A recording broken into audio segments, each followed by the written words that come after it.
You're watching Hill Kelly Dodge Chrysler Jeep Ram Friday Night Rivals, presented by Morgan & Morgan, for the people. Well, it's Thursday night, and it's 6 p.m., so in perfect 2020 style, it's Friday Night Rivals. Good evening, everyone. I am Christian Garman along with Jeff Price. Glad to bring you this extra edition of Friday Night Rivals. Tonight, we are live from Pine Forest High School, West Florida Tech, the visiting team. And, Jeff, awfully fun to have 2 games in 2 nights. Yeah, 2 games in 2 nights, and tomorrow we'll be at Northview. But nonetheless, look, beautiful weather out here. 2 teams that are ready to get back on the field and getting ready for the playoffs.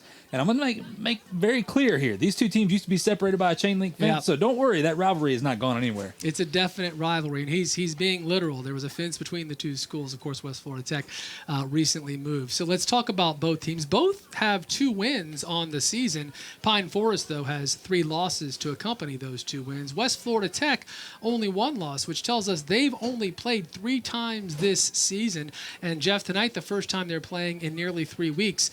They're a good team, but that's got to affect them. They're just excited to be back on the field, Yeah. but not playing for 3 weeks is going to take a toll. We're seeing it in college football and some of these other teams. Interesting to see how the Jags play tonight. No doubt. Meanwhile, as I said, Pine Forest, 2 wins, but 3 losses.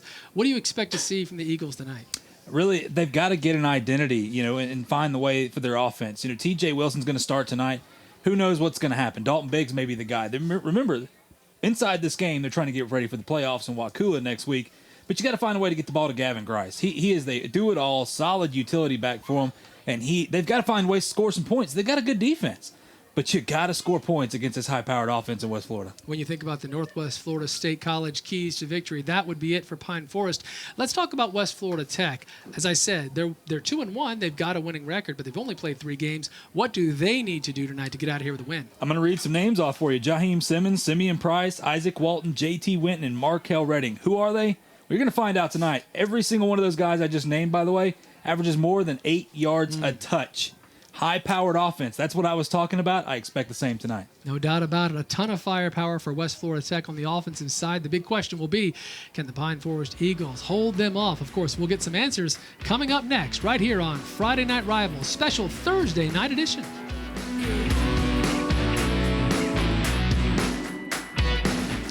We are back, everyone. Thank you so much for tuning in. We appreciate that very much. Just after 6 o'clock on a Thursday night. I know some of you tuning in, probably many of you tuning in to see Modern Family. Hey, I love that show just as much as you do, but hopefully tonight you'll stick with us for a little bit of high school football here. Should be a lot of fun. We've got West Florida Tech at Pine Forest. And Jeff, West Florida won the toss, but they deferred, so Pine Forest is going to get the ball first. Yep, and you know what? Here we go. We get to see this Pine Forest offense starting off. Now, look, we don't know too much about this West Florida defense other than, you know what? They're not too bad themselves. We always talk about the offense. But for Pine Forest, once again, this is 2 teams getting ready for the playoffs next week, but this is still a rivalry game. You want to win here. I'm interested to see how Pine Forest comes out and plays on offense, what identity they're going to have. They got to get it right because they got Wakulla next week, and that's a pretty darn good team. All right, here we go.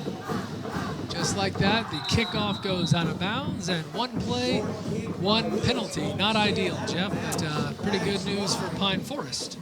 Yeah, but you know what? You keep it away from some speedy guys out there as you see the offense.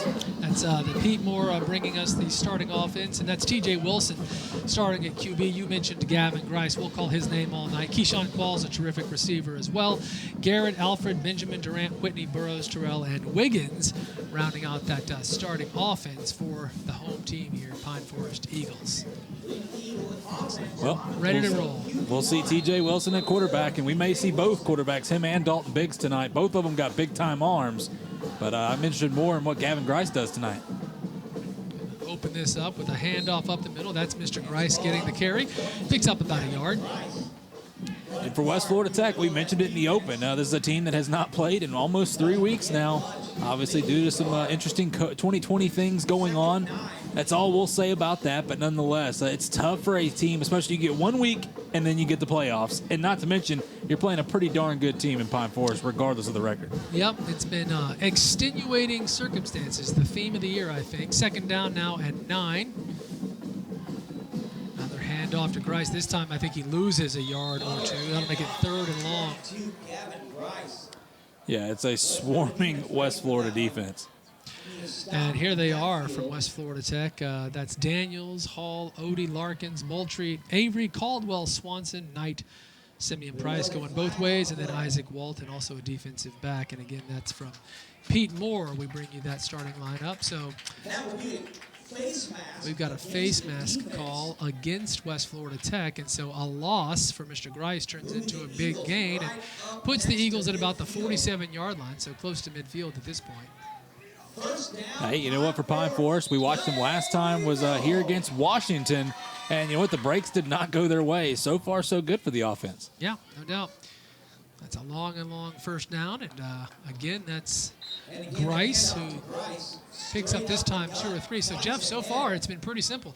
Give it to Gavin Grice and see what he can do.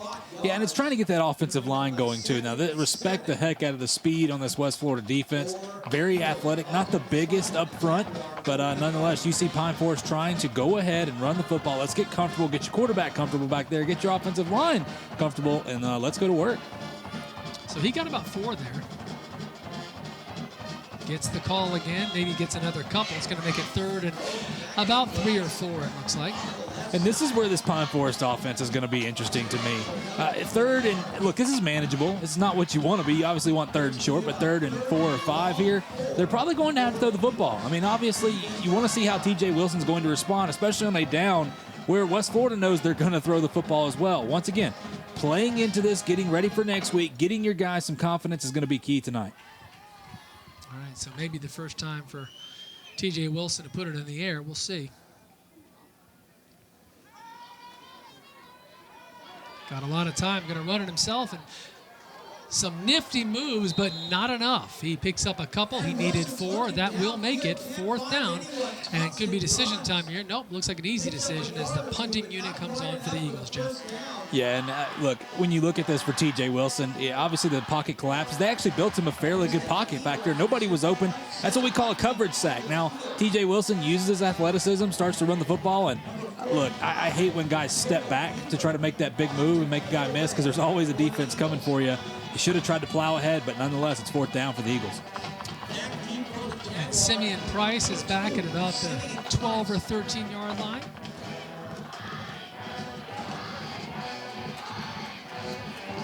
That'll work. Don't think he's going to get a chance. A terrific punt, just keeps rolling all the way down to about the 6-yard line. So that's well done and pins West Florida Tech back. That's number 45, the punter, Dakota Weaver. Nice job, Mr. Weaver. Well, West Florida Tech, look, coming out after 3 weeks, that's pretty good look. Yep. I mean, that's what you, other than the penalty, the 15-yard face mask penalty, that's it. So, and here's their starting lineup. Again, that's Markel Redding at quarterback, Simeon Price. We're going to call his name a lot tonight. Isaac Walton, John Terry Swinton, Jaheim Simmons, KB Johnson, Ryan Worley, Jazz Worley, Bobby Johnson, Vernon Beeks, and Audric Moultrie. A lot of big stars there, Jeff. A lot of firepower. Interested to see how it's all going to play out against a really good Pine Forest defense. Nice direct snap there is good for several. That's Jaheim Simmons who gets the call right off the bat. And Jeff looks like he picked up 5. Here's your defense. Sorry, Jeff, here's your defense for Pine Forest. That's Hinton, Fank, Loveless Brown, Moore, Summerlin, McClam, Douglas Benjamin, Cornell Bimbo, Keyshawn Walls, and Cameron Kelly. And again, brought to you by Pete Moore. By the way, Pine Forest, this defense with Devin Hinton, Rasheed Loveless, and Keyshawn Brown are 1, 2, and 3 in the area in sacks with 8, 7, and 6. Wow, that's incredible. What a stat that is. It's Jaheim Simmons tries to get outside, doesn't get much. Looks like perhaps a yard at the most, so it'll be 3rd and about 5. Yeah, it looks like it may have been a tackle for a loss. Not sure. It's going to be close. Regardless, a great job by the defense right there. And you look at number 5, Mr. Douglas Benjamin for Pine Forest, just swarming to the football. I told you, this is a very athletic defense. We saw it a couple weeks ago against Washington. They're not going to give up too many big plays. Here we go. So 3rd and 5, big opportunity for the Pine Forest defense here. We've got 3 receivers out wide here.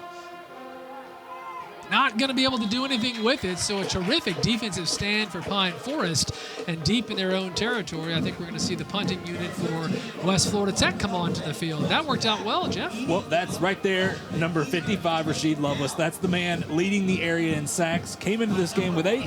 Now he's got number 9, and you know what? Wouldn't be surprised if he gets in double digits tonight. Just always around the football, and he's just a sure tackler. Big fella, too. Oh, yeah, he's a monster, and you can bet your bottom dollar this young man is getting some Power 5 interest from these big schools.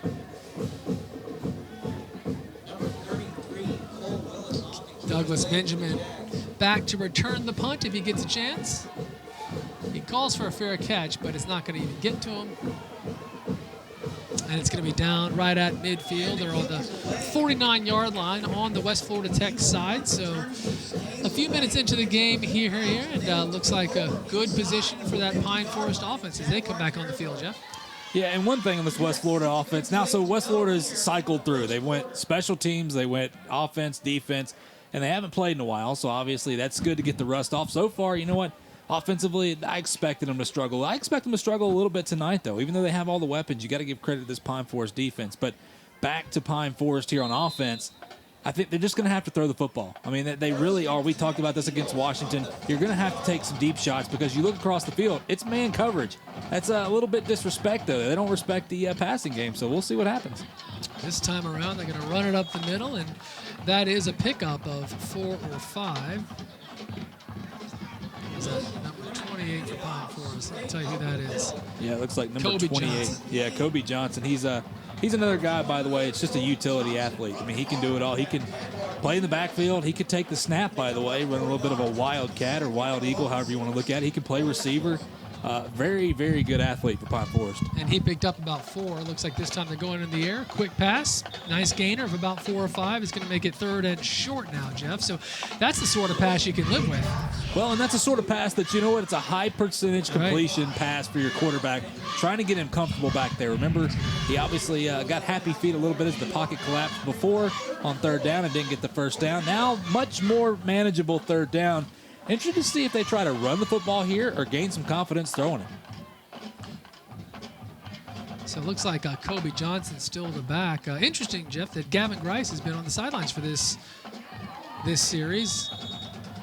And Johnson gets the call, and it's going to be close. I think he may be short. Yeah, we'll see. Yeah, he's short by about a yard, maybe a yard and a half. So an opportunity here. We'll see what Pine Forest does. Yeah, it looks like Gavin Grice. They may be rotating backs, rotating some players out every other series. That's what we're seeing ready so for next far. week. Because Grice looks perfectly fine on the sideline. He's standing right by the coach. He honestly, looks frustrated. I think he's like, why am I not on that field? 4th and about a yard here. Big play. Going to be close. Pine Forest says they have the long 1st down. We will see where that spot is. Again, that was Kobe Johnson who got the call. I think he got it. I think he's got it. Yeah, he does. It looks like it by about a yard. So a long 1st down, and the Eagles' drive will keep on moving. And it looks like we've got a timeout on the field here. A water break, usually comes midway through the quarter. So with that in mind, why don't we grab a quick sip of water and take a break here on Friday Night Rivals. Glad you're with us on a Thursday night. You're watching Hill Kelly Dodge Chrysler Jeep Ram Friday Night Rivals, presented by Morgan & Morgan, for the people. We're live and back, enjoying the sounds of the high school band. It's so good to hear. Jeff, you talk about it a lot, how much you enjoy that. I think we all do. If you love football, you just can't help it, because with that sound comes the thought of we're at a high school football game on a November night. This is really good. Absolutely. 1st and 10 here. Handoff up the middle. Looks like Kobe Johnson had some running room straight ahead, decided to cut right, and may have cost himself a couple of yards, but nonetheless, it's a nice gain of about 7, maybe 6, going to make it 3rd and 4, or 2nd and 4, rather. Yeah, you watch the Peden Heating and Air Conditioning instant replay. It just breaks a tackle there. Tries to run around, too much speed. Should have cut it up, but hey, nonetheless, it's a good gain. Yep. And for Pine Forest, interesting. I mean, they got a little depth there. Gavin Grice, you can tell he is aggravated. He wants to be in the game, but like you said, playoffs next week. Let's be careful. Let's get everybody out on the field. Oh, now we got a little movement here. The PA announcer agrees. You gave him the heads up. False start on the offense, 5-yard penalty, still second down. So just like that, the nice gain from Kobe Johnson negated with a 5-yard loss, Jeff, and from 2nd and 4 to 2nd and 9, and that's the sort of stuff I know that frustrates Coach Douglas. Yeah, look like number 50, Amari Wiggins there, and that's a talented young man up front, but guess what? The offensive lines never get any of the glory. They always get the negativity here, and that's what we got to do. Sorry, young man, I had to say your name out front, but it is what it is. Okay, he's still got his name on TV. That's still pretty good. It's true. 2nd and 9. Got a pass here. And complete, but was he out of bounds? Oh, he's still in bounds. So that is complete. I thought he was right on the edge there, but that's well done. That's a completion, and that was Keyshawn Qualls, right on cue. Yeah, big-time player. 6th in the area in receiving yards this year with over 300. That put him over 350 now. And I'd say what an impressive throw from T.J. Wilson because that was throwing it in front of a safety and behind the cornerback or linebacker right there. So really, really nice throw against zone coverage. I'll tell you, I actually thought it was going to get picked when it left his hands, but it didn't. It's a big play, long first down, and Pine Forest on the move. Here's Kobe Johnson again. He's on the move. Well done. Another pickup of 5 or 6. Yeah, I'd say closer to 5, it looks like. So, Jeff, I know coming into tonight, you expected to see a very solid Pine Forest defense, and we have. They look good, but this offense is moving things nicely, too. Yeah, absolutely. And we see Gavin Grice come back in the game as Kobe Johnson wants some water. No, the little passes like that from TJ, that's what you need. You want to get this offense rolling, and you want to get that defense to back off a little bit to line of scrimmage, not bring 7, 8 guys in the box there. That's what you got to do. Grice gets his call and might have picked up a couple. Going to be 3rd down and about 4, it looks like. Yeah, I tell you what, this West Florida front is interesting because they're not the biggest guys, but you're looking at some of them, including number 25 right there, O'Neal Daniels. This young man right here, there he is, dancing. He's feeling it. He is beating his man. He is whipping his man up front. O'Neal says, oh, yeah. I mean, he's feeling it. Just watching him so far. He is always in the backfield. He is always beating his man up front, and that young man is a good-looking 10th grader. All right, 3rd down and 4 here. Grice gets the call, and I don't think he got it. Looks like he's going to probably be a yard or 2 short. So we'll see if they're in field goal range. It would be about a 37-yarder if they're going to put this at the 20, and I think that's, the 21. So it's a 38-yarder if they want to go for it. It's 4th down and 3. Now it looks like they're just going to go for it. And then they probably ran the football there, and obviously it's 4-down territory for them, and they're trying to get something going here. And obviously, look, this is a passing down. I think, you know what, I don't think they're going to try to run the football. They haven't had success a whole lot this drive. They've got to be able to throw the football, and if they can complete this 4th down, boy, what a confidence boost for T.J. Wilson. Oh, we got movement. Nice. They don't have to worry about it. Yep, 3 first down. It looks like some encroachment there from West Florida. Let's see for sure. Encroachment on the defense, 5-yard penalty, result, 1st down. Automatic 1st down, so they don't have to worry about it. The drive continues. So the good folks at Long and Long bring us that freebie from West Florida Tech. And here we go. The Eagles now down to the 16-yard line, 1st and 10. You know I'm all about an encroachment penalty. I know you are. I think we've had one every game. Every game. Sometimes we've had too many. Makes no sense why you like it so much, but either way, I'm glad it happened for you. Grice again, and he does pick up a few. Nothing doing right there. That offensive line cannot create that gap. And you look right then, Gavin Grice had to step through a tiny hole. There was no hole there. It was basically 2 bodies that had separated about a foot, and he tries to go sideways and stick his way through. Nothing doing as we see Kobe Johnson come back in the game for the Eagles. So 2nd and about 7. Jeff, you know, as you said, T.J. Wilson's got an arm. We know that. Are you surprised how much they're running? Is this just part of the game plan? Maybe part of thinking about next week is another run up the middle? And looks like he picked up a couple. Are you surprised by that, Jeff? I don't think so. You know, there's 2 things to this, 2 sides of this story. I am a little surprised they're not throwing it a little bit more to try to get that confidence built for next week. But you know what? Maybe you're trying to wear the defense down. Maybe you're trying to, you know what? It's early in the first, or it's the first quarter. Maybe we'll try to see if we can get some play action later on down the road. I'm not real sure what's going on, but you know what? It's interesting nonetheless, the approach that Pine Forest has taken. Well, and it's been working. They're on the move here. 3rd and long this time. He gets it off, but he got hit as he got it off, so that will make it 4th and about 7 here at this point, and we'll see. Looks like Mr. Weaver may be coming on for the field goal attempt. That's Dakota Weaver kicks for Pine Forest. And let's see here. Where are they? They're at the 14, so that's about a 31-yarder. So, we had our Northwest Florida State College keys to the game early on, and looking at this, it's Gavin Grice was one of my guys, and it doesn't look like he's going to play a ton tonight. Right. But all the other weapons for West Florida, I tell you what, they credit the Pine Forest defense. They have kept them silent tonight. All right, here we go. Got plenty of leg. He may have pulled it. It is no good, just wide left. So Weaver not able to connect, and with that, we're going to stay right here as the West Florida Tech offense comes on the field. Jeff, that's got to feel like a real win for that team, which had a tough time slowing Pine Forest down. They get all the way down the field and walk away with nothing.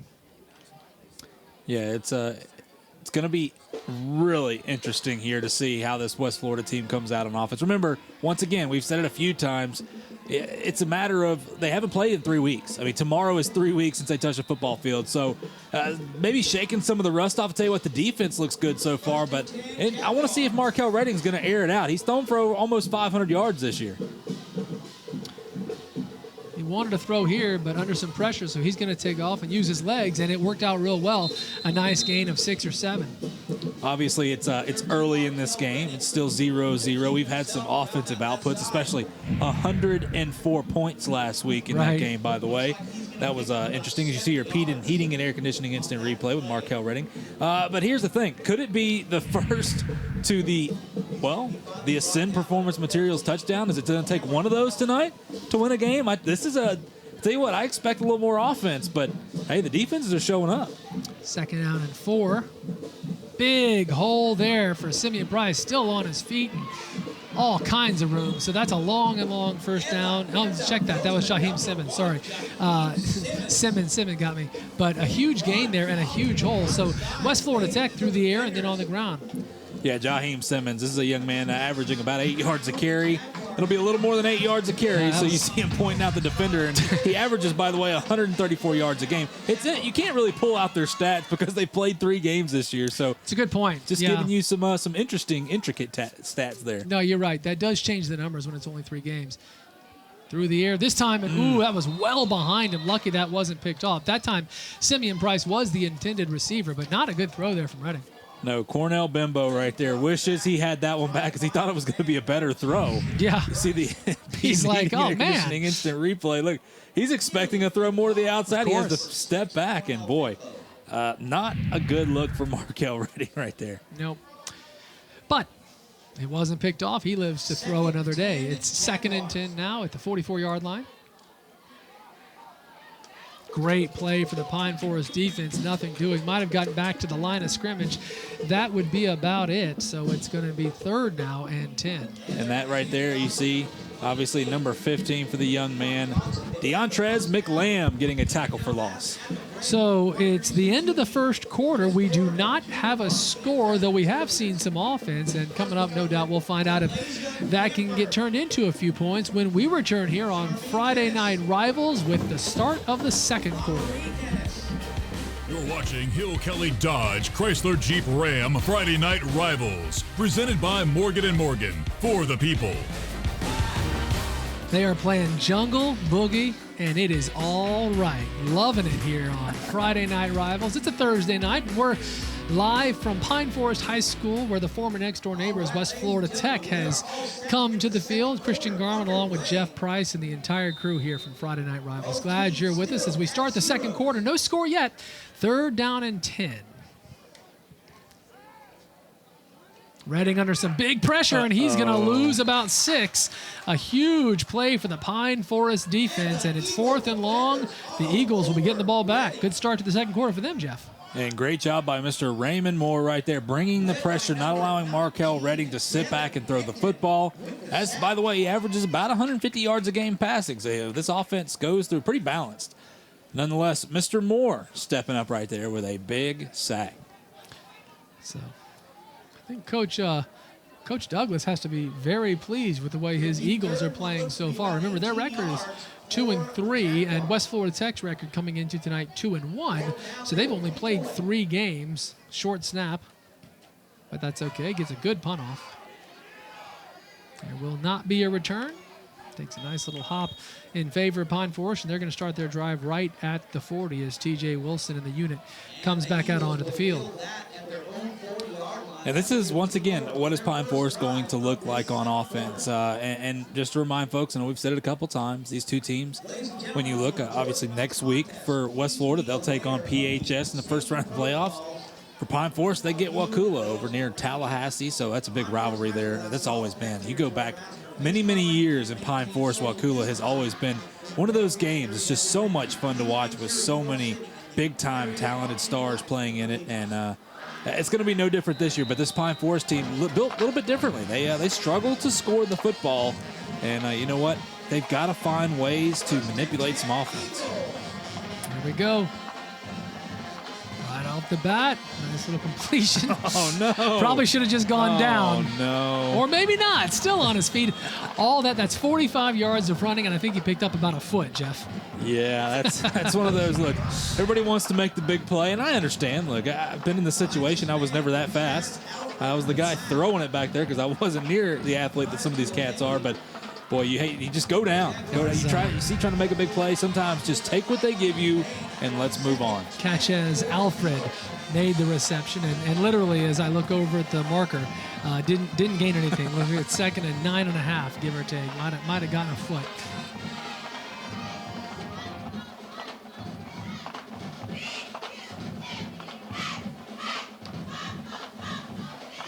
There it right is. Up the middle here, and a big gainer for Gavin Grice. Crosses midfield. It's a PSC 1st and 10. And they cross midfield, and that's a big play for Pine Forest and Mr. Grice. Yeah, Mr. Grice, and he's not going to take too many touches as you see him being pulled out of the game. The Peden Heating and Air Conditioning is to replay. This is what I was talking about with the offensive line. Find a gap. There's not been a gap tonight, and boy, you could drive a Mack truck through that hole. Great job by the offensive line. Boy, those big buffet busters finally getting it done. Interested to see, once again, if they can build confidence off plays like that. As you can see, it's a Pensacola State College. 1st and 10 at the 49-yard line now of West Florida Tech. Come right up the middle here and picked up a yard or two. This is right out in front of us. I'm still waiting on the play action. They continue to run the football. I'm ready to see them. Yeah, they're setting something up, right? It's just we saw it against Washington is who it was, and they could not complete it. That feel, this team has got to do stuff like that to be able to use some play action. T.J. Wilson has a cannon for an arm. I want to see him just throw it deep on the secondary because look, they're going single high safety. Not a whole lot of respect back there.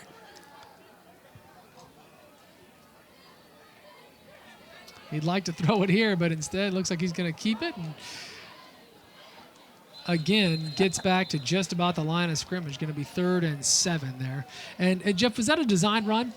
No, I do not think. I think the young man firing, it was like a linebacker blitz off the edge, kind of broke that play and tried to play down. I think he wanted to roll obviously to the other sideline there, and it could not happen. And look, T.J. Wilson, here's the thing. This is a quarterback that is trying to find his own, where typically a quarterback would step back in the pocket. He wouldn't allow that pressure to really bother him.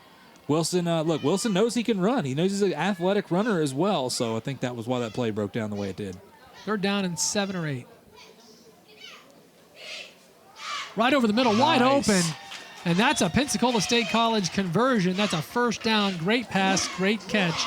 And the chains will move, as will the Pine Forest offense. Yeah, great pass from T.J. Wilson. I mean, beautiful right there.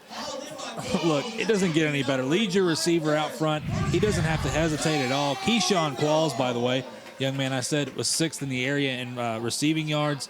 That's his go-to guy. Hey, look, if that's what it takes to get going, well, that's go to your sure thing. No doubt. Big conversion there and a great defensive play here. Tackled in the backfield and struggles to get back to the line of scrimmage. Looks like that was Kobe Johnson again. And again, I don't think he gained anything. Great defensive play there, Jeff. Yeah, really good job by that obviously swarming defensive front. And a young man we talked about, an O'Neal Daniels, the young sophomore.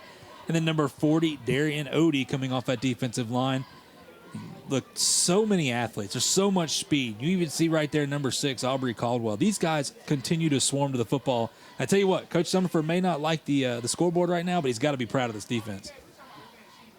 Beautiful misdirection there. Gavin Grice with a nice big gain. He's got a PSC 1st and 10 down to the 24-yard line. Terrific play there, Jeff, and a huge hole. Yeah, once again, the offensive line, we're starting to get some openings. I mean, look, we talk about, obviously, the speed of this West Florida Tech defense. Well, this Pine Forest offensive line, look at those big boys up there. That is a lot of poundage, my friend, to be leaning on you all 4 quarters. Maybe we're starting to see these guys wear down a little bit up front.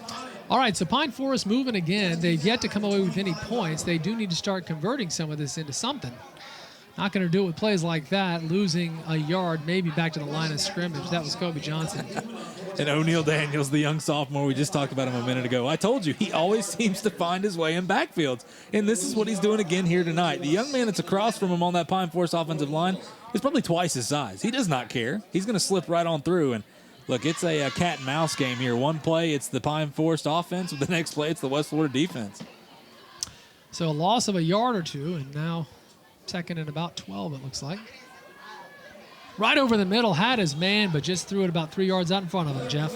And I wonder if that safety over the top is, gotten his eyesight there and affected that pass. He didn't want to lead his guy too far there and get smoked by the safety. Looks like we've got a water break here as the players will have a chance to cool off here for just a moment. It's a beautiful night on the Gulf Coast, and we're glad you're with us. 6:13 to go here in the first half. Still no score. You're watching Hill Kelly Dodge Chrysler Jeep Ram Friday Night Rivals, presented by Morgan & Morgan, for the people.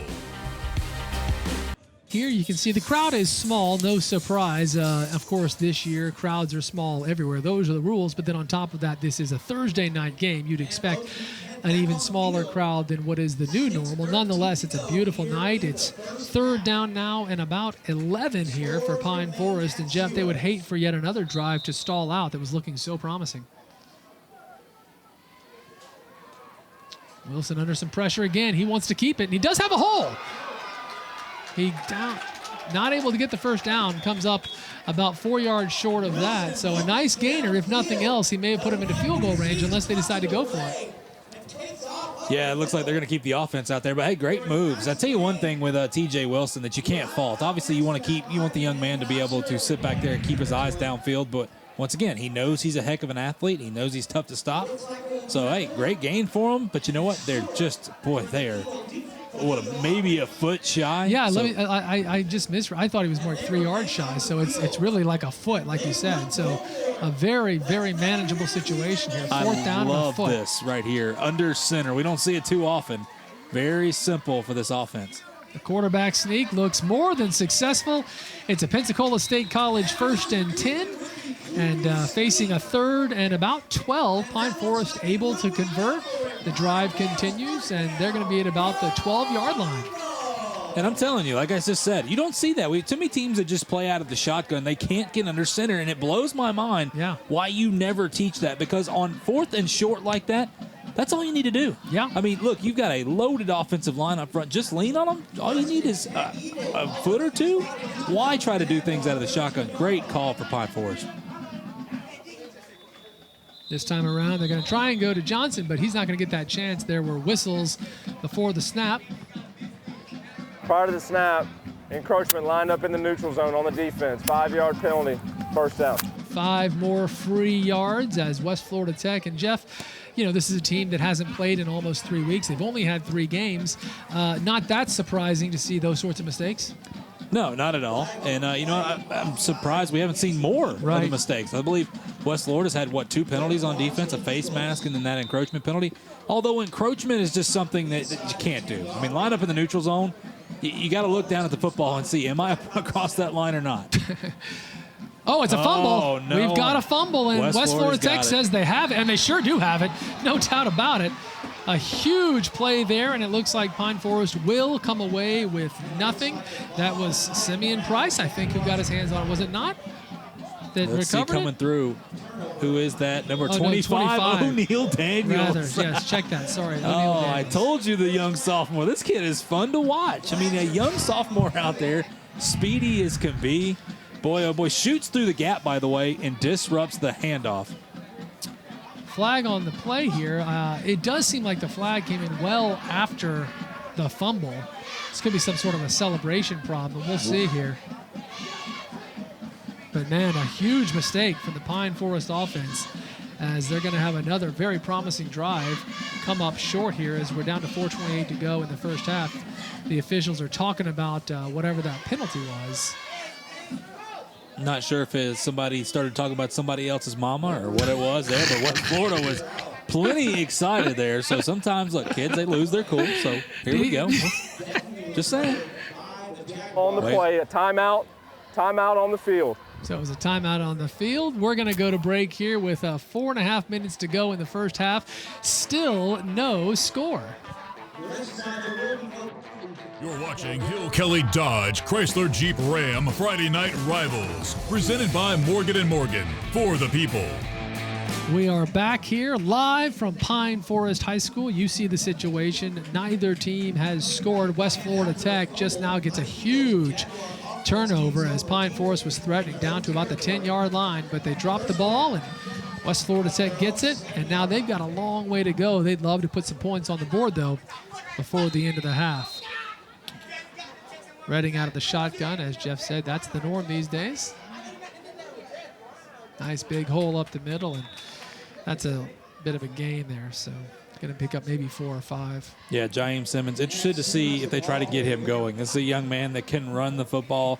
He's, look, a fantastic player. He's a guy that deserves a lot of credit for the success of this offense. And, look, he is a Power 5 recruit when you look at him. Going to be really interesting to see where I think he actually is committed to South Carolina, if I'm not mistaken. Well, so we'll get to see him in the SEC next year. Awesome. He picked up 5 there. There he goes. This time around, he's going to get outside, and yes, indeed, converts the first down on a terrific play. So that's another first down for Pensacola State College. Jaheim Simmons looking good here after a couple of plays. Yep, and you know what? This is an interesting offense when you see the instant replay. Look, it takes a special player to get that burst to burst outside. And obviously, the vision there for Jaheim Simmons, he's got great vision. If it's not there up the middle, sometimes you see try to bust it out there, and he's got that extra gear that it takes to play on Saturday. So 1st and 10. This time he's going to throw. Beautiful route there, and if he catches that, Jeff, he may have been on his way. Not to be, though, so 2nd down and 10. Not looking at my notes here. I misspoke. I want to make this very clear. Simeon Price is committed. He's a hard commit to South Carolina. Jaheim Simmons, interested to see where he is going to end up because this young man's too talented not to play on Saturday. Thank you for the correction. That was Lamont Green, the intended receiver. Of course, no catch, 2nd and 10. Uh-oh. Simeon Price just doing his best to find something and still on his feet, by the way. Oh, my Look at this kid. Holy moly. Picks up about 3 after all is said and done. But if nothing else, a real chance, Jeff, to just showcase the incredible athletic ability there. And then Simeon Price, the young man I said is going to South Carolina next year. Look at this. And look, once again. No, that's not going to work. No. Oh, boy, watch that football. Yeah, seriously. Goodness gracious. Thought he was going down. Rasheed Loveless. Amazing. Picks up about 3. He stopped himself. He fell. 3rd and That's what 7. it came down to. That was fun to watch.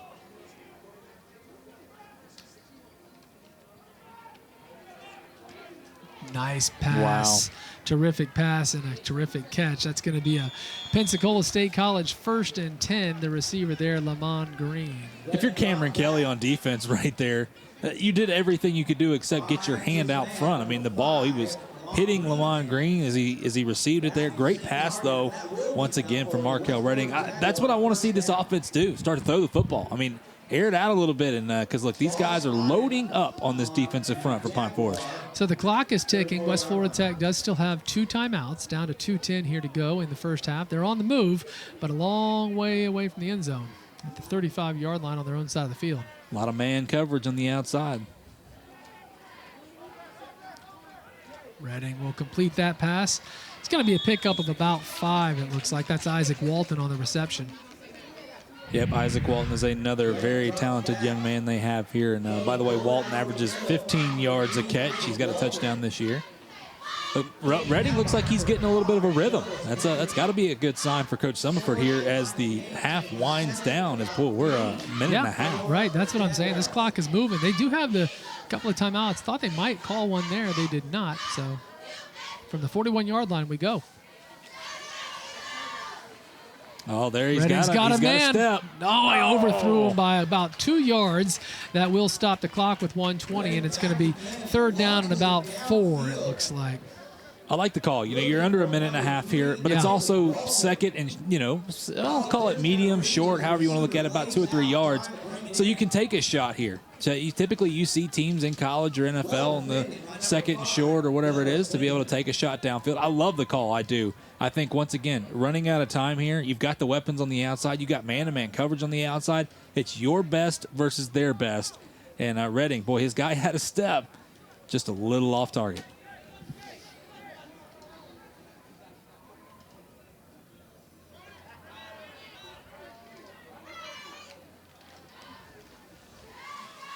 Batted down there on 3rd and about 4, and so that may be where the drive stalls out. What do you think, Jeff? They're going to go for it? I think they're going to punt this one away. And by the way, great job by Antonio Summerlin, number 21. You saw him right there. Just getting a hand, getting that paw on that pass right there because it was going to be a completion. There was an open receiver right there running a quick slant, but great job by Summerlin.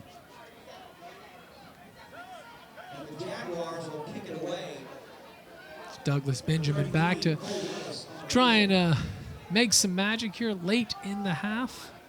See if either team can get on the board. Doesn't look like it'll be West Florida Tech.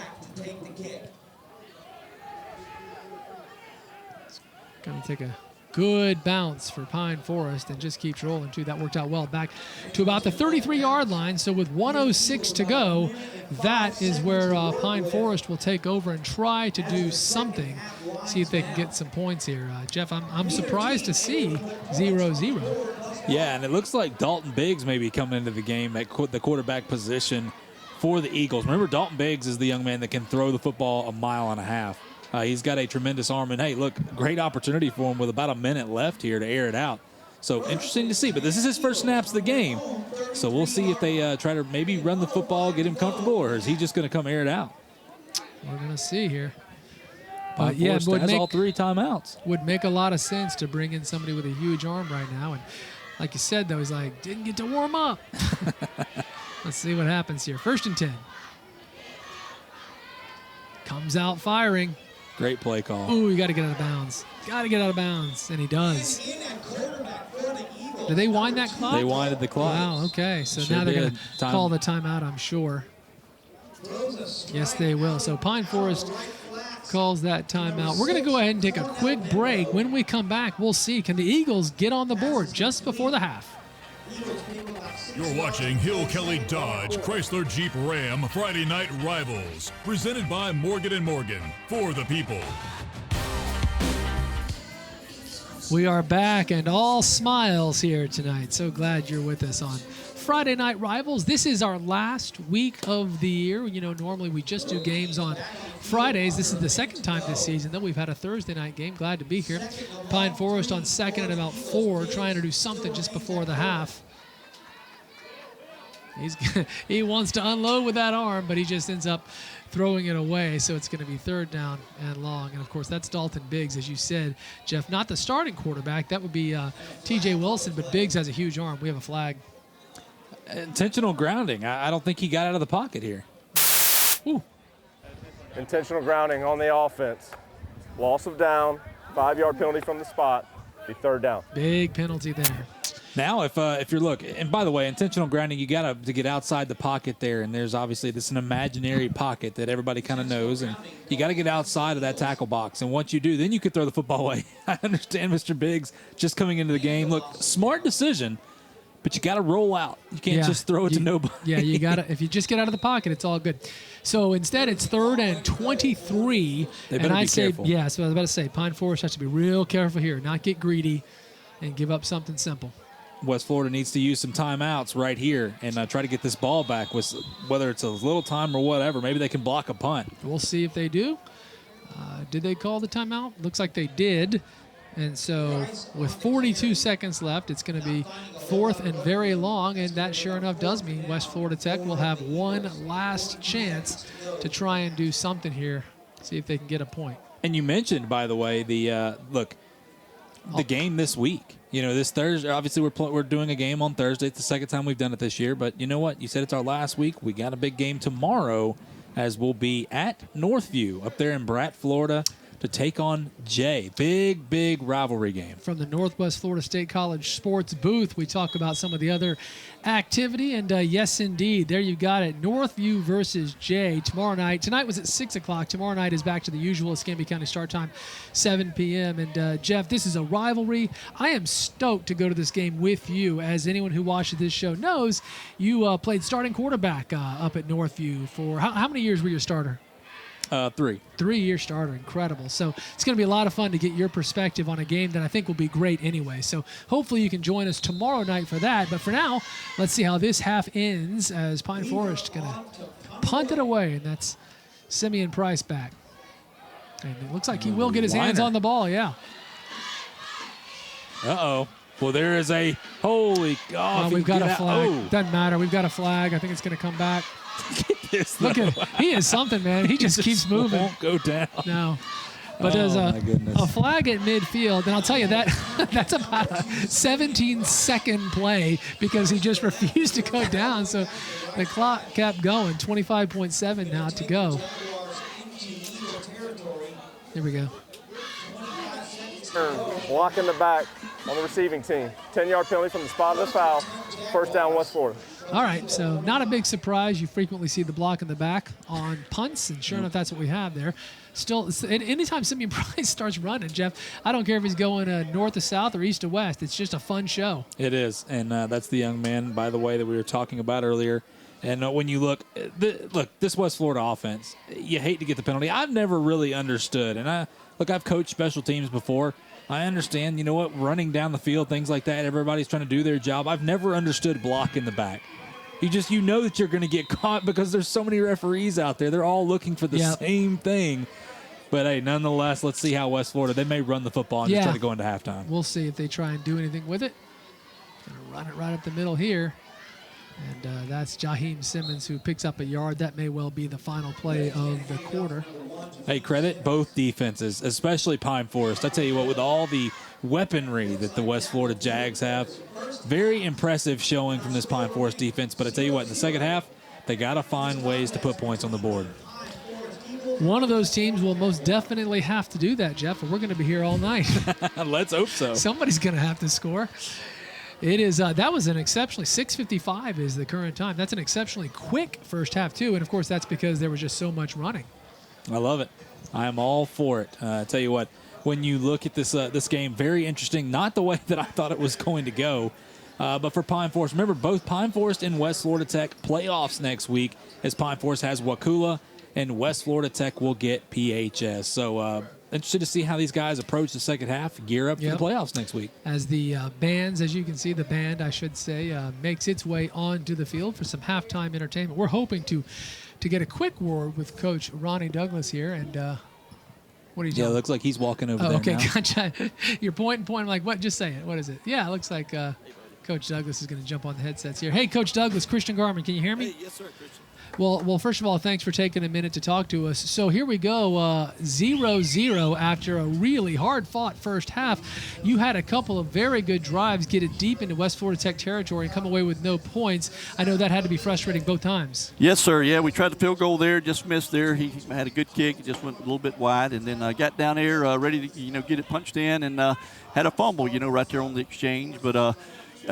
Playing hard, offense is moving the football and defense are getting stopped. So we just got to keep playing. We got 24 minutes, left to go in the second half here, and it's like they'll get the ball coming out of halftime, and then we just got to get a stop there, and then just keep doing what we're doing, and maybe we'll break one of those here, in the next half. Yes, sir. One more quick question, if you don't mind. A week before the playoffs start, I know you want to win tonight, but I know you're also thinking ahead. What is it you want to make sure to work on in the second half that you think can help you out next week?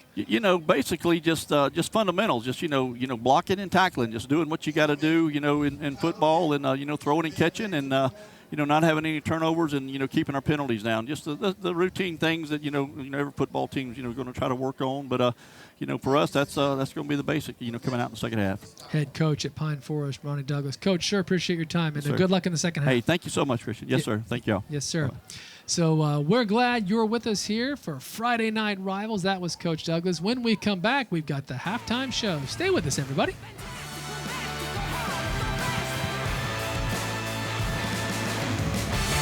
You're watching Hill Kelly Dodge Chrysler Jeep Ram Friday Night Rivals, presented by Morgan & Morgan, for the people.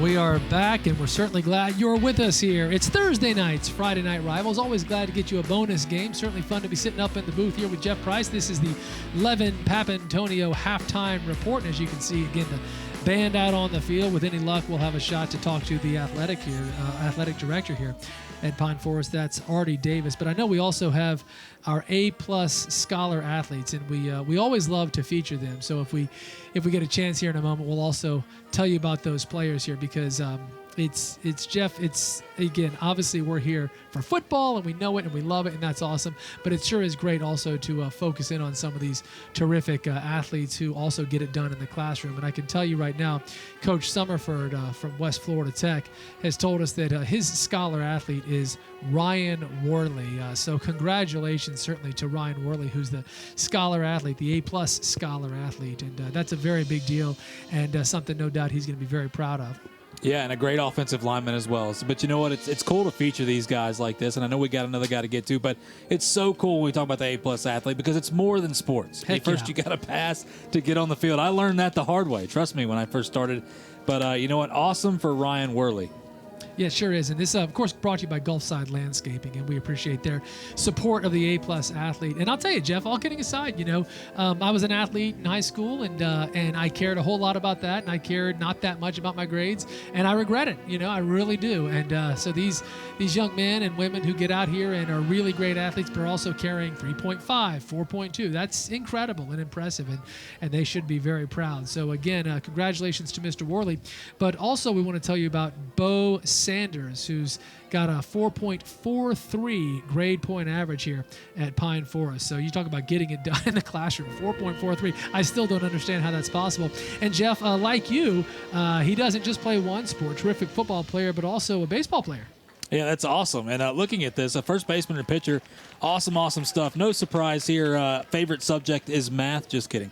You know what? I respect the heck out of His people. is, yours isn't. No, mine is not, because that is. I did the exact opposite when I went to college. I said, what doesn't involve math? So that's what I did. So obviously, awesome stuff. And Bo wants to major in engineering. He'd love to play baseball at the next level somewhere in the Southeast. So certainly good luck to Bo, and that's Bo Sanders, and congratulations to Bo as well. Look at that, 4.43. Impressive young man, and certainly to Worley as well. Our two A-plus scholar athletes, that's brought to you by Gulfside Landscaping, and that's just awesome. We're glad for their partnership, and we're glad to be able to shine a spotlight on these impressive youngsters who are getting it done out here on the field, and certainly back in the classroom as well. So this is the Levin Papantonio halftime report. We've got more of it to come. Stay with us here on Friday Night Rivals. You're watching Hill Kelly Dodge Chrysler Jeep Ram Friday Night Rivals, presented by Morgan & Morgan, for the people.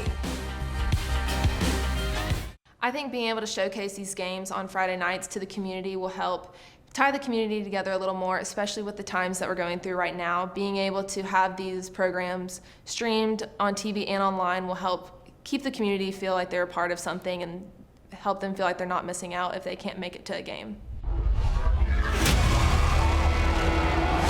At Cornell, and he was the runner-up for the Heisman Trophy. Here's Michael Long, the smart and strong guy, and they're bouncing off him.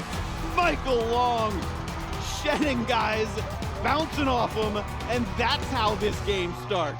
Talented sophomore gives it to Hickson to start this one. They'll pitch it back up, looking for another pass, and they come back to Bird up the near sidelines, and they got it at the 48. How about that trickery?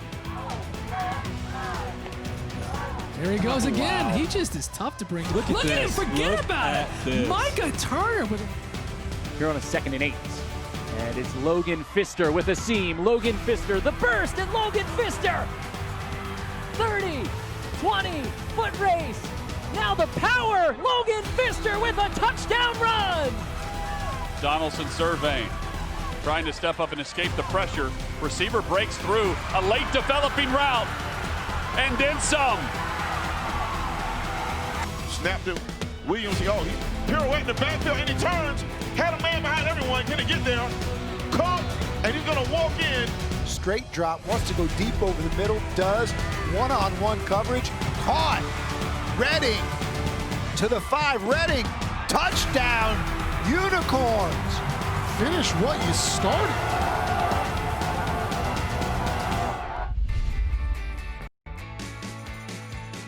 I'm Dr. Ben Braun at Restore Plastic Surgery. Here at Restore Plastic Surgery, we support high school athletics because it helps kids develop important characteristics and skills that will serve them throughout the rest of their lives and help them contribute more to our community and society as a whole. One of the most important characteristics of successful people is never giving up, which we refer to as persistence or grit. And high school sports help teach kids that value by forcing them to keep trying and never give up.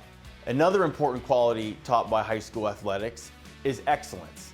Excellence does not happen overnight. It takes time to develop excellence or mastery in anything. Another thing that high school sports teaches is teamwork.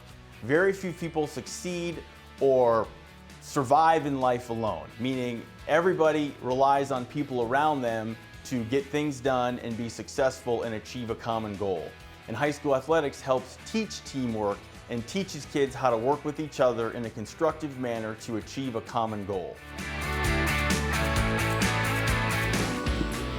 We are back and glad you are with us. It's halftime here on Friday Night Rivals, and for the Barrow Fine Furniture halftime community spotlight report, certainly glad to have with us right now Artie Davis, who's the athletic director here in Pine Forest. You can see wearing the sweater there with pride. How are you, Mr. Davis? I'm doing good. How are you all doing? Quite well. We're great. Thank you, sir. And thanks for taking a minute to talk to us here as the half is winding down. We're late in the season. I know that it has not been easy to get these games on every week. You must, at this point, I would think, feel extremely proud about the work that everyone here at Pine Forest has done to make this happen every week. This hadn't been easy. No, it's been pretty difficult, but, you know, the coaches have handled it well. The administration has been great. So, you know, we're doing what we have to do, you know, to make sure that everything goes off okay. And, you know, Ronnie's had it kind of rough just for the fact that he didn't have a spring. So right. I think they've done a pretty good job considering. I would agree, and they looked real good there in the first half, moving the ball down the field on more than one occasion. I know as an athletic director, I'd love your thought on the fact that everyone's in the playoffs. That's just different and interesting, isn't it? Well, that's the good thing. For teams that hadn't been in the playoffs in a long time, they can say, yeah, we're in the playoffs this year. I love it. Yeah, it's exciting, and it's going to be a lot of fun. Been talking to Artie Davis, the athletic director here at Pine Forest. Thank you, sir, not only for talking to us, but for letting us come in and do this 2 times this year. We have a great time out here, and we appreciate it. Well, we appreciate y'all covering it. Thank you very much. Yes, sir. So it's the halftime report here on Friday Night Rivals, and as you can see, we've got the team starting to come back out on the field here. And Jeff, I tell you, 0-0 is the score. Very interesting. I don't remember that happening before. I'm sure that it has in the games I've done, but it'll be real interesting to see who scores first, and might we have a 7-0 final after last week, more than 100 points scored? Yeah, it's going to be really interesting to see how this plays out. But I believe we got Coach Summerford over here with us. Coach, can you hear me? Yeah. How's it going, guys? Going good, Coach. And me and Christian, Jeff Price up here in the booth with Christian Garman. Just a quick question. I know you're ready to get back out of the second half. And obviously, look, not playing in almost 3 weeks. Your defense looks great, by the way. The offense has sputtered a little bit. You're starting to find it. But what'd you say to your guys at halftime? Yeah, keep playing. We got to keep playing, get better. It's like you said, we've been off for 3 weeks. I didn't think either side of the ball played very well, but we're continuing to get better, and that's, I'm glad that we're playing a game tonight, and hopefully we can score some points second half. Defense play a little better. And Coach, final question for you, real quick. Playoffs next week. How do you approach the second half with that in mind? Hey, win a game, score a point. No, we're going to try to get something going offensively. I'm glad we got the ball start second half, and then play well on defense. Well, Coach, good luck to you the rest of the way. Appreciate you for your time. Thank you, guys. Appreciate it. All right, we're going to take one more break, and when we come back, should be a lot of fun. The third quarter starts. This has been the Levin Papantonio Halftime Report. You're watching Hill Kelly Dodge Chrysler Jeep Ram Friday Night Rivals, presented by Morgan & Morgan, for the people. Ooh, the Kona Ice truck. Is there a sweeter sound in all the world than that truck cruising into the neighborhood? I can tell you it's happened a couple of times over the last few months in the Garmin neighborhood, and it's nice. That is one sweet deal right there. Anytime I'm all you see about it, man. I am too. I don't care what's going on. And to be honest with you, even when it's cold, I still love Kona Ice. 100%. It's just so 100%. good. I said cold schmold. My favorite flavor, banana. Really? Oh, yeah. Don't sleep on it, Jeff. I can hear doubt in your voice. Oh, man. See, I'm a little weird. I go with all of them. I just mix them through there and wow. stir it up and see what happens. just mystery, baby. It's like a chemical thing. Just stir it up and just exactly see right. what happens. Smoke starts coming out of the top. That's the way I like it. Mad scientist style. I love it.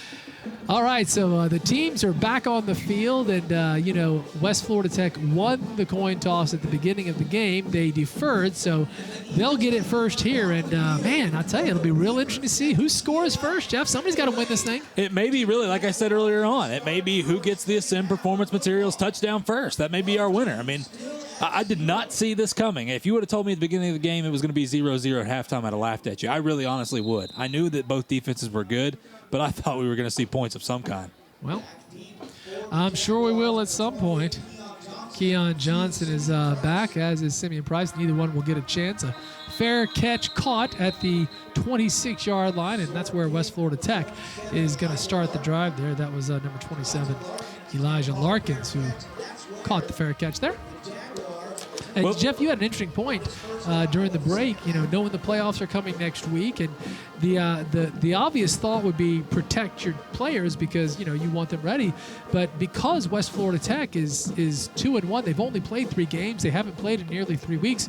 For them, it may be more about let's get some reps. We need this opportunity. Well, the way that I was trying to ask the question to Coach Summerford earlier was just simply how do you approach the second half was more along the lines of are you going to sub guys out or not? But like you just said, and there's something we had talked about during the break, these guys have not played in a while.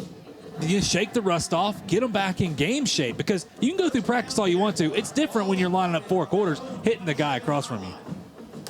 So here we go. Man in motion is Simeon Price.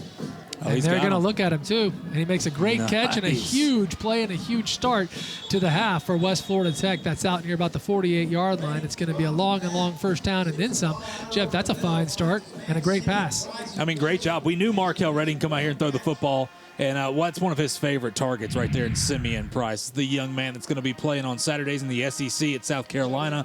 And great job, by the way. He realized he's about to get hit. He snatches the ball right out of the air, pulls it right into his stomach, and goes ahead and braces for it. Great job. It's time to keep it on the ground. He's not going anywhere. That's Jaheim Simmons, who maybe lost a yard. And that's what I'm interested to see this happen. That offensive line, how are they going to perform? Because remember, Pine Forest, those are some big boys up front. Rasheed Lovelace, 1, 2, and 3 in our area. The sack leaders, they're all a part of that front 7 of Pine Forest. So we'll see. They tend to take over in the fourth quarter. So did lose maybe a foot, so 2nd and long here.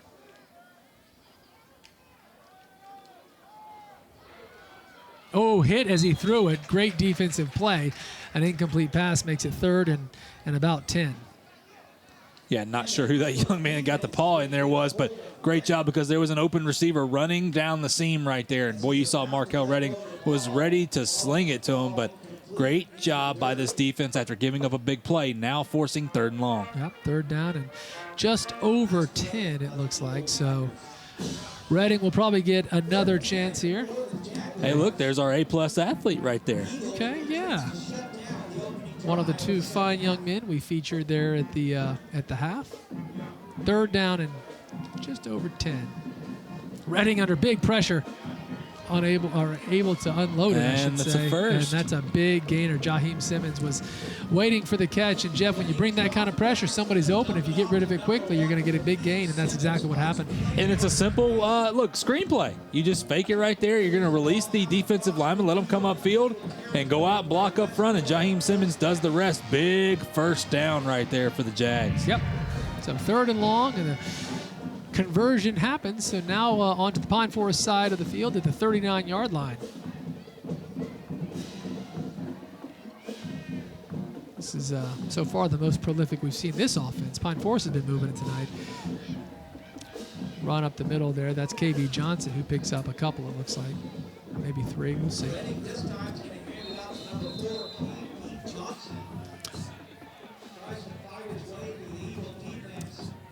Quick moving game tonight. The clock really rolling because there's been so much on the ground here. So it's 2nd down, and again, he picked up 2 or 3 there. 2nd and long, and we'll call it 8 from the 42-yard line. Going to be really interesting to see this offense continue to move the football. Obviously, look, they're trying, and this is a very balanced offense. They want to run, they want to pass, nothing in particular. Some teams obviously want to drop back 30 or 40 times a game. This team, look, if you can get the Markel Redding back there and he throws it 15 times a game, I can tell you right now, West Florida's winning the football game. Nice big gain once again, and that's going to be another first down from long and long all the way down to the 25-yard line. Yep, Keon Johnson right here. And look, this is another slew of backs that West Florida has. Part of their weaponry that we didn't really talk about here, but this is, like I said, I was interested to see how the offensive line performed, and I tell you what, they're doing a pretty good job right now. Yep, right at the 26-yard line. And Johnson gets the call again, and another big gain. He got about 8, it looks like. Just kept rolling. We'll see where they officially place it. Yeah, it's a big gain there. A great job moving the football. You see Markel Redding trying to get the troops in line here. He's ready to go. So these guys have not scored in, look, over 2.5 quarters. They're ready to put some points on the board. There he is again, Keon Johnson.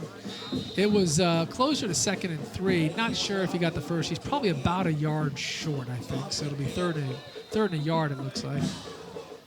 Yeah, Keon Johnson. This is a lot of athletes over here. So we got an injured player for Pine Forest. Yeah, you talked, Jeff, about the weaponry for West Florida Tech in our open, and we're seeing that tonight when a guy like Keon Johnson, a name we haven't even called, all of a sudden is coming up big here. As you can see, we do have an injured Eagle on the field, so let's hope he's okay. Looks like he's going to get up. That's good to see. That was quick. What number is that? It looks like number 19, Devin Hinton, right there. Good to see him up and moving around. Devin able to good-looking young man. To walk off on his own, and that's just the way we like to see it. Didn't last long, and he's walking off on his own power. We'll take that. So it is a 1st and 10. Again, long and long. The sponsorship paying off this quarter as it's absolutely first down city for West Florida Tech. Yeah, getting their money's worth now. Obviously, it was tough sledding in the first half. Well, this is interesting just to see West Florida, but both these teams, by the way, like I said, getting ready for playoffs next week. But West Florida, like we said, they're going to continue to keep their foot on the gas pedal here. Oh, boy. Oh, no. And he knows. Look at him put his hands on his head. It's like, oh, man. Offense, 5-yard penalty, first down. So a loss of 5. It's going to be first down and 15 now from about the 21-yard line. A first down would come all the way down at the 6. Well, when you've got the 3 sack leaders in the area across from you, you'll be ready on that. A little jumpy. Uh-oh. Redding didn't have much to do with it there. Thought about passing, held on to it, and loses more. So from 1st and 15, looks like it's going to be 2nd now and about 17. They're going the wrong way all of a sudden. And that was a great play for the Pine Forest defense. Look, they take advantage. You see big Rasheed Lovelace right there. That's your sack leader with 9 sacks. And got a big one tonight as well. That young man is, boy, look at that, 6'3", 310. And that's a solid 310, by the way. When you look at him, we had Marquise Robinson last week from Milton, the young man going to Auburn. Very similar build right there between him and Rasheed Lovelace. 2nd and 17 now. Redding wants to throw out wide, and that's going to, oh boy, should have been picked off, but it was not. That's number 23 for Pine Forest. Raymond Moore had that thing right in his hands, and that's a big opportunity missed, Jeff. Boy, he is going to see that in his sleep, especially if it comes back to bite him here. We got a flag, but watch Markel Redding. He tries to sling it in there with that arm. Boy, he's got a heck of an arm. But you know what? More to the Eagles than to his own Jag right there. Yeah, man, that hit him in the numbers. That's why some people say, you know what? That's why he's playing corner Right. instead of playing wide receiver. Oh, man. So what's the penalty here? After the play, personal foul on the offense, unnecessary roughness. After the play, personal foul, unnecessary roughness on the defense. Those penalties offset. The play counts, third down. All right, there you go. Some of that classic funny business, Jeff. We talk about it a lot, but because they both did it, no harm, no foul. They just keep moving. Third down and 17 now. So this is a big moment for both sides. You know, we have no score, and this was the first time tonight West Florida Tech has been threatening, but they're a long way away from the 24. It'd be a 41-yard field goal from here, so they'd love to get, if nothing else, another 5 to 10 yards, even if they don't convert. Not all the time you say a 3rd and 17 is one of the biggest plays in the game. Yeah, well, this is a big one. Uh-oh. Going to go to the end zone. Oh, did he catch it? My No, goodness. he didn't. No, he didn't. And no flag on the play. Simeon Price, the intended receiver, he thinks there should have been asking for it, but not to be. So let's see what happened I here. think he wants Markel Redding to throw it deeper. I mean, look, go ahead. Just throw it deep and let me go get it out here. And look, it's unfortunate, but hey, great play on the defense. Boy, oh boy, that was a big time for the Pine Forest Eagles because that drive looked very promising for the Jags. Sure did.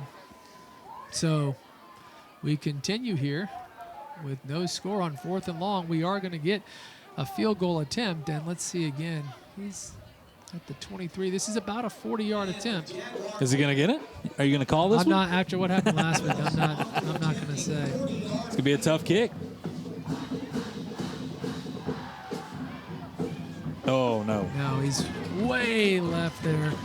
That was just a bit wide yeah. to the left. That was Cole Willis. Just not a able to bit convert. outside. So Pine Forest able to get the stop and get the ball back here with 8 minutes to go in the third quarter. And that's where TJ Wilson and company will come back out on the field and see if they can get things rolling, Jeff. Who scores tonight? Beats me. I mean, once again, I'm still surprised we have no points at all, whether it's a field goal or anything here for either one of these teams. And look, I'm more surprised, I'll be honest with you, from West Florida Tech. But once again, even though they haven't played in a while, I still don't think the rust is the problem. I think it's just that Pine Forest defense done a great job. It looked good tonight. And you talked about that off the top.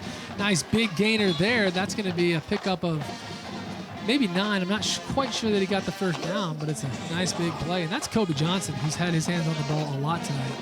Yeah, you saw Pine Forest try to sub, obviously, him. And Gavin Grice is typically the guy. He's the starter here, but maybe a move for Coach Douglas, trying to give his running back a rest for next week. Yeah. Give him just a few touches, keep him hot. Johnson picked up 8, so it's 2nd and 2. Low snap. It's going to be close. I don't think he got the first down, but it's very close. We'll see. Looks like it's going to be, 3rd down. Yeah. So we watched, obviously, on 3rd and short earlier. It was 4th and about a foot. And it's 3rd and about a foot right now. Getting that I formation, do a quarterback sneak. Do you do the same thing here? Yeah, just get the first and keep on cruising here. Let's see if they go to the... So they're going to be in the gun. Yep. No I formation, just going to go in the shotgun.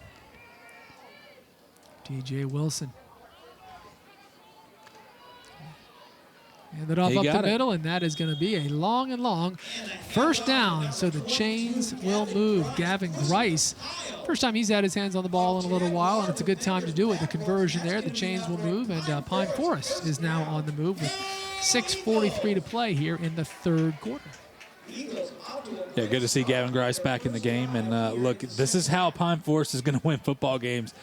Trust that defense and obviously grind out that clock to limit the offensive possessions for the opposing team.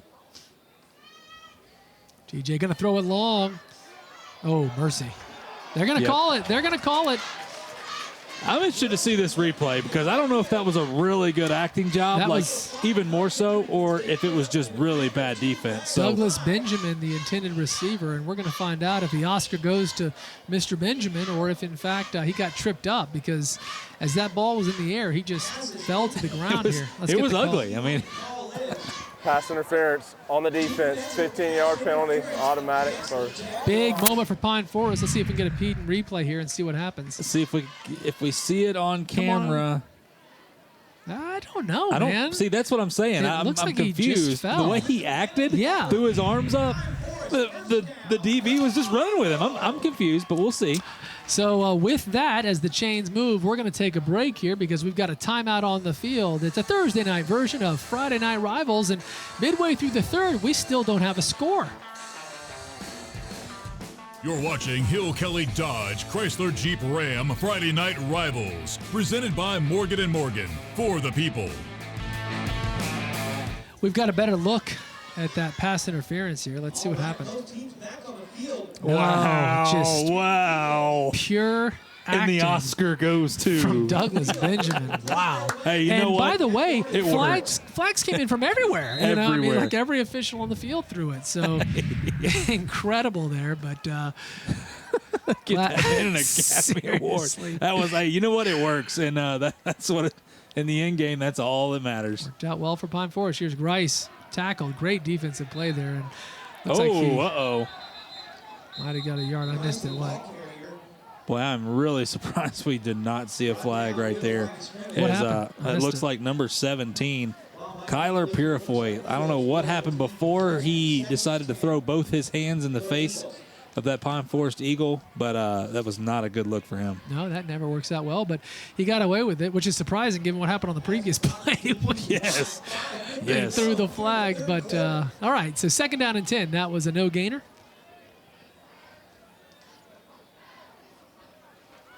This time I think it's a loss of about a yard or two as that West Florida Tech defense just all over Gavin Grice, and it's going to be 3rd down, and again, we'll see where they spot it. Looks like, yeah, I think he lost about a yard there. Yeah, Aubrey Caldwell 3rd and coming 11. off the end at the linebacker position. We've seen him shoot around some blockers tonight, and a great job for a tackle for loss right there. 3rd and 11. Oh, boy. Big time movement. It's a free 5. Encroachment on the defense, 5-yard penalty, remains 3rd down. So 3rd and 11, third turns into a 3rd and 6 and crosses midfield now at the 49-yard line for Pine Forest. Much more manageable all of a sudden here, Mr. Price. Indeed. You see number 25 right there, by the way, O'Neal Daniels. That's the guy to look out for on some of these big 3rd downs. He has shot through, and, boy, he has disrupted the quarterback plenty of times tonight. Big fumble recover earlier from Mr. Daniels. That's thrown. It's a great pass. Maybe just an inch high, but definitely go up and catchable. get That's it. Keyshawn Qualls not able to pull it in, so no conversion. Let's watch this again. Looks like Joseph Garrett right here goes up, and look, you know what he's worried about right here? Look, is before he even catches it, he knows that safety's Well, sitting over the top. He did get hit.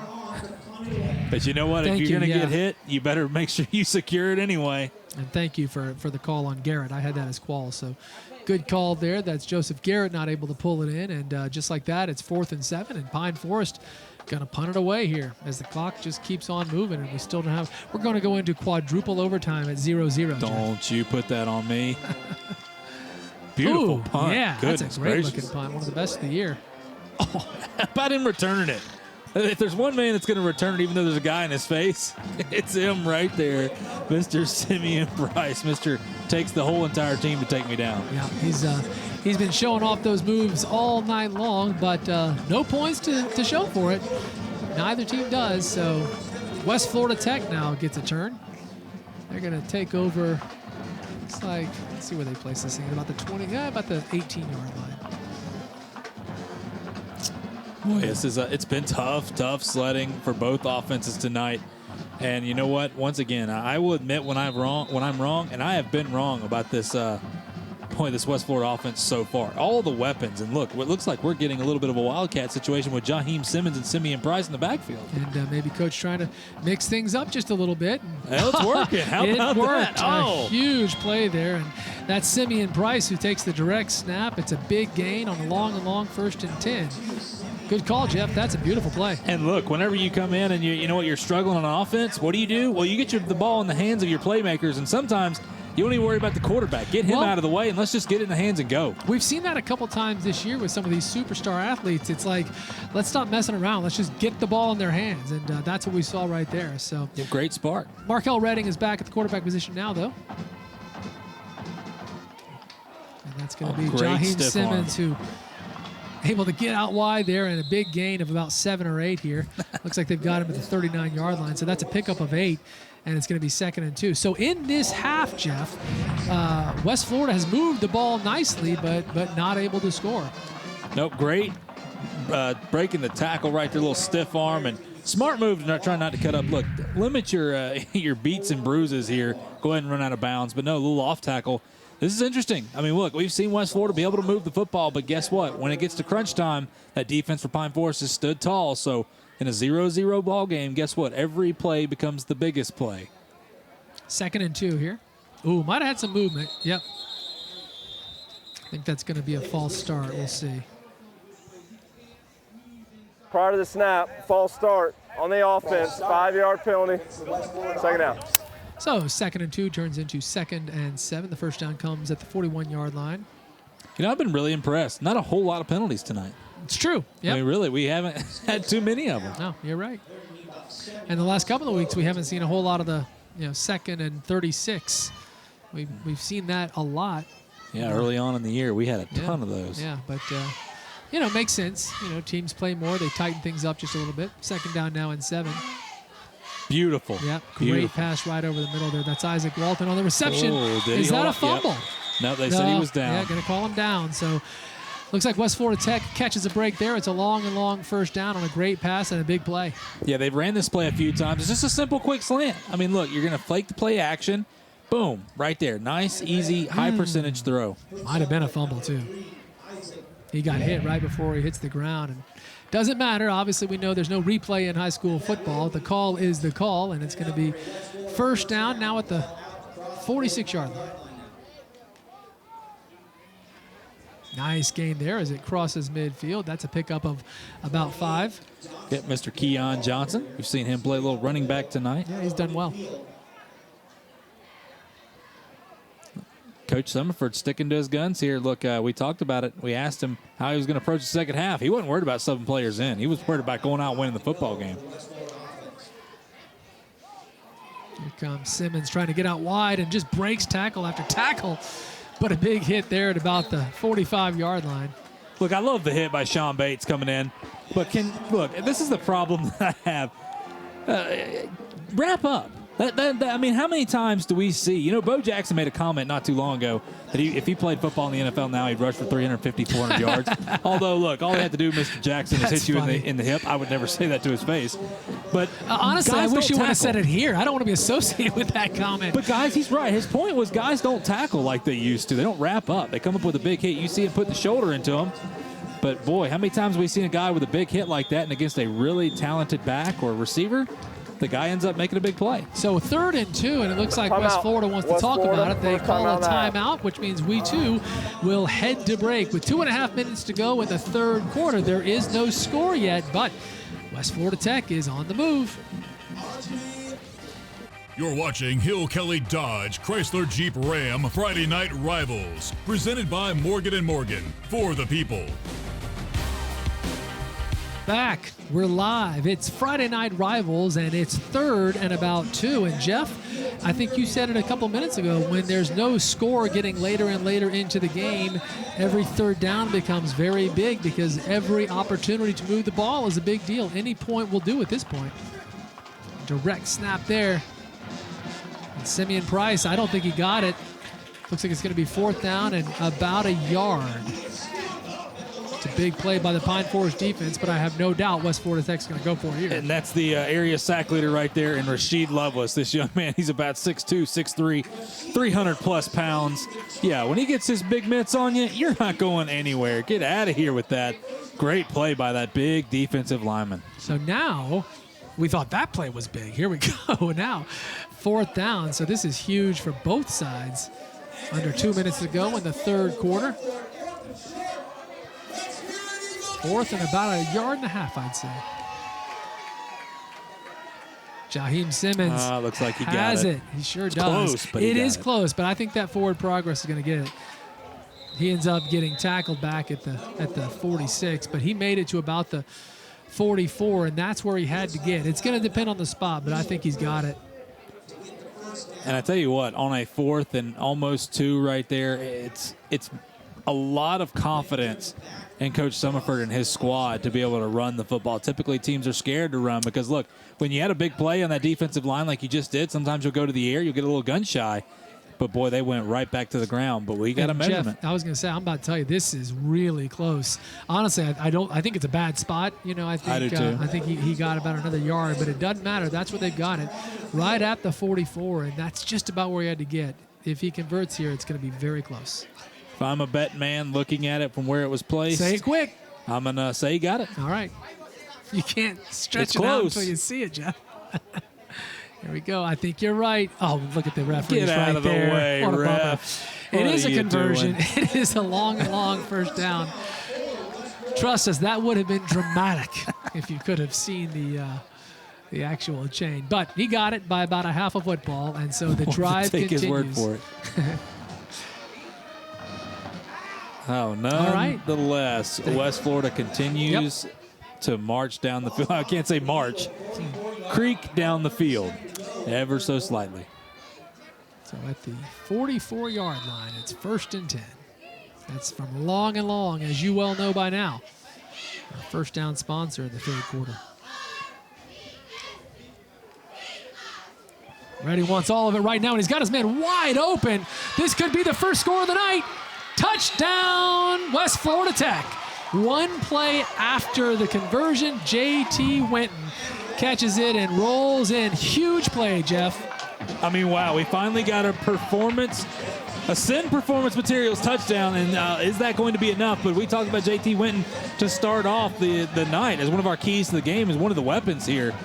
Great job, and boy, blown coverage. We have not seen that tonight by this Pine Forest team, but the one time you do it, West Florida took advantage of it. Great job for the Jags. And he threw it. Markel Redding threw it a little behind him. I thought that may cost him a touchdown. You know, if he throws it in stride, it was a no-brainer. But Winton able to convert anyway. So we get the first touchdown of the night very late in the third quarter. Extra point is up, and it is good. And how about that? West Florida Tech, finally, someone has struck.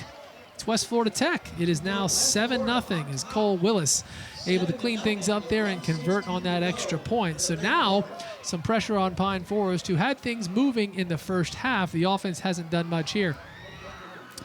Nope, they have not. And you know what? What does this mean for Pine Forest? Do they start to maybe throw the football a little bit more? Now, remember, Pine Forest has moved the football a little. They had a big key fumble, which may end up costing them the game, by the way. But once again, I want to make it very clear. When you look at it, and you're going to get in tight football games like this, as obviously the playoffs are next week, all it takes is one missed opportunity. And you look at the blown coverage right there for this Pine Forest squad. They have played amazing on the defensive side of the football all night long. The one time you blow coverage, Markel Redding finds him wide open down the field, and it's a touchdown. Boy, that is just a shame. But you know what? That's how football is sometimes. Well, and, you know, look, bright side if you're a Pine Forest fan is that's okay. A mistake like that this week is better than a mistake like that next week. You know what I mean? You learn from it, and when the playoffs start next week, you don't let it happen again. Sound like a wise coach out there, an optimistic coach. The glass is half full. Short kick here. Fielded at the 30 and a little bit of room. Nice return out to the 40-yard line. So that's where Pine Forest is going to get back out on the field. We see a lot of short kicks, Jeff. We're seeing that for the last few weeks. That's become a trend. Nobody wants to kick it to the stars deep. Yeah, the pooch kick keeps it away from the weapons running down the field. And obviously both these guys have some speedsters, as you just heard right there. Keyshawn Brown, the returner for the Eagles, hadn't got his hands on the ball obviously a whole lot. So any chance he gets, the big man rumbling down the field. Great job, great return. And for Pine Forest, it sets you up for a pretty good field position to start the drive. No doubt about it. Out of the 41-yard line. Here comes T.J. Wilson. Tell you what, something that's awesome we need to think about, by the way. Just amazing that we've gotten to this point in our season. With everything going on with COVID-19, we didn't think maybe there was times where we didn't even think we were going to get an opportunity to play football. And here we are, next week's the playoffs. Yep, no doubt. Grice gets the call right off the bat. He's stuck quickly. Yeah, Jeff, your point is valid. And what's interesting, again, there's been a whole lot of talk about how COVID is sort of the great equalizer. It's happening everywhere in every country, and you're seeing it on all levels of sports. It's the same thing with the NFL. Are they going to be able to play past week 3? Major League Baseball, the first week, it was like, oh, they're going to have to shut things down. And then all the way down to the high school level. Are we going to play? Can we pull this thing off? And it's just been everybody at every level going through the same sort of questions. Big pass here. And if anything, that would have been offensive. Well, here's a flag. Yeah, we'll I think see. It's going to be offensive pass interference. Yeah. He just ran through the guy there. Very late flag. It's always interesting when the official from the other side of the field throws the flag, Though he did run all over the defender there. Let's see. We'll see, though. We'll see. Yeah. I mean, if they thought he impeded his progress, and I don't know. It's all you never know sometimes. You're right. Just ask a Saints fan. Oh, boy. Yeah, I can tell you that is a sore subject. I am not over it. I don't think you ever will be. No, I think you're Nor right. should you be. Thank you. Here we go. See what this call is.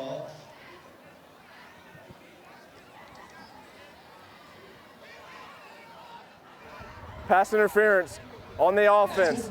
That penalty will be declined. 3rd down. All right, there you go. Thought that's what it would be. So it's going to be 3rd and 10 after the declination. It is interesting, though, because the young man's he is burning down the field. His watch. He doesn't realize he's there. Oh, he did shove. Push him. Yeah, he did so push him. So you know what? I take it back. I thought he just ran through him. I did, too. I didn't see the push live. But once again, why push him? If you don't, then there's no flag. I don't know. 3rd down and 10. Oh, my goodness, the push. That's you think you're going to get away with a ref right there beside you. Although the ref beside him isn't the one that made the call. I know. That's the crazy part about it. TJ under some real pressure, and he's going to go down. Boy. Just continues to lose squad. yards. So a huge defensive play from West Florida Tech on 3rd and 10, and that's a huge loss there. And you get the feeling here, Jeff, that West Florida Tech getting some momentum. The defense is jazzed up after what happened on the touchdown. They smell blood in the water. Exactly. That is pretty. They're like a bunch of sharks right there, and you just see the momentum swinging, like you said, starting to play with a little swagger. Thank you. Yes. Oh, so there you go. That'll end the 3rd quarter. So it ends on a sour note if you're a Pine Forest fan, but very good news for West Florida Tech because they get the touchdown late in the quarter, and they're about to get the ball back. When we come back, it's quarter number 4 here on Friday Night Rivals. You're watching Hill Kelly Dodge Chrysler Jeep Ram Friday Night Rivals, presented by Morgan & Morgan, for the people. Oh, look at that cutie. Oh, man. Said, he wants some Kona Ice. I think, yeah, that could be. I think he's like, whatever you're streaming, let's put something on. I want to watch. Oh, what a cutie. He wants some offense. We want some more offense. I love that. You know what he's doing? He's queuing up the Channel 3 app because he's getting ready to watch the news, and then, of course, tomorrow night, Friday Night Rivals. Oh, and Prep Football. Well, no, Prep Football tomorrow. I always call that show Friday Night Rivals. That's what this show is. So on 4th and long, the Eagles punt. West Florida Tech leading 7-0, going to take over at about the 37-yard line. Of course, there won't be a prep football final tonight. Oh, I forgot that. I keep forgetting. It's Thursday night, and we've got this special for you. But tomorrow night, there certainly will. And, Jeff, we, of course, are back in the booth tomorrow night, heading up to North Escambia County. It's going to be Jay at Northview. And I know you're pumped because you played at Northview, and that's a big deal, starting quarterback for 3 years. But that aside, you were telling me this is a big rivalry, and people are going to be stoked up there. Yeah, it really is. And two teams that are getting ready for the playoffs the following week. And for Northview, they'll obviously host Chipley. For Jay, tough sledding. They'll get to host Baker, but it's still the Baker Gators. So A lot of fun next week, tomorrow. Gonna be, look, I love doing these games. I could do it every day. No doubt. But you know what? On a Thursday and a Friday, what a way to end our season up here for Friday Night Rivals. It's true. Season ends. So that update from the Northwest Florida State College Sports booth. We're ready now to play on 1st and 10. Trying to get out wide here and able to do it. That's going to be a nice gainer. And again, we've seen him there a couple of times now. That's Keon Johnson. Well, yes, I am crazy. I'll answer that question. Okay. But am I crazy to think that at any kind of points here for West Florida Tech that kind of is all she wrote? Could seal it. Well, I don't know. I mean, look, Pine Forest has moved the ball. It's not like the offense hasn't done much. A couple of times they had a field goal attempt that they just missed left. That was Dakota Weaver who pulled it just a little. And then they were down to about the 6 when they fumbled. So that's a long-winded way to say, yes, I am crazy. Well, like you said, either way, that's true. All right, 2nd down and 7. Oh, there Great it is. pass on a 1st and 10 from Pensacola State College. Crossing midfield. That's a terrific pass, a great catch. And things are starting to look better and better here for West Florida Tech, Jeff. Yep, Isaac Walton, once again, the simple slant pattern. You want a high percentage throw? There you go. And I tell you what, a little bit higher than probably what Walton wanted, but great job to go up and secure it. So now at the 48-yard line. And by the way, I'll go back to your point. My gut tells me you're right. If West Florida Tech scores, it would be a tall order for Pine Forest to get a couple. But we do have a false start here. That's number 74 for West Florida Tech. False start on the offense. 5-yard penalty. Still first down. Jazania Worley. Yeah. Yep. Well, that's the only time that you get your name called typically in football games. It's an unfortunate thing for offensive linemen. Yep. So 1st down and 15 now, and back to the other side of the field as we're now back on the West Florida Tech side here. They had crossed midfield, but the penalty moves them back. Interested to see if you go conservative here. Obviously, they've thrown the football, but a very high percentage throw. Nope, they're going deep, and they've got his man. Oh, boy, forget about it. That's Simeon Price, and that may well be the play of the game right there. Big-time play for West Florida Tech. So last 2 possessions, 2 touchdowns. That brought to us by a Sind performance, of course, and it is now 13-0. And the South Carolina commit right here. Wide open, don't know. Once again, we just talked about Pine Forest made 1 mistake and it cost them a touchdown.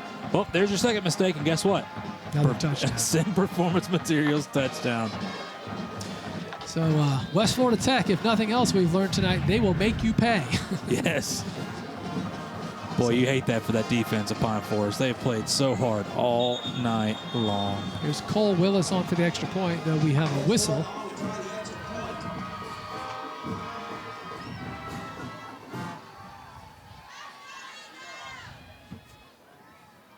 See what this is. On the defense, that penalty is declined. Is it encroachment? It was encroachment. Yeah, okay. But declined, so we're just going to see what happens here with the extra point. At this point, why take the penalty? It maybe buys you a foot, you know what I mean?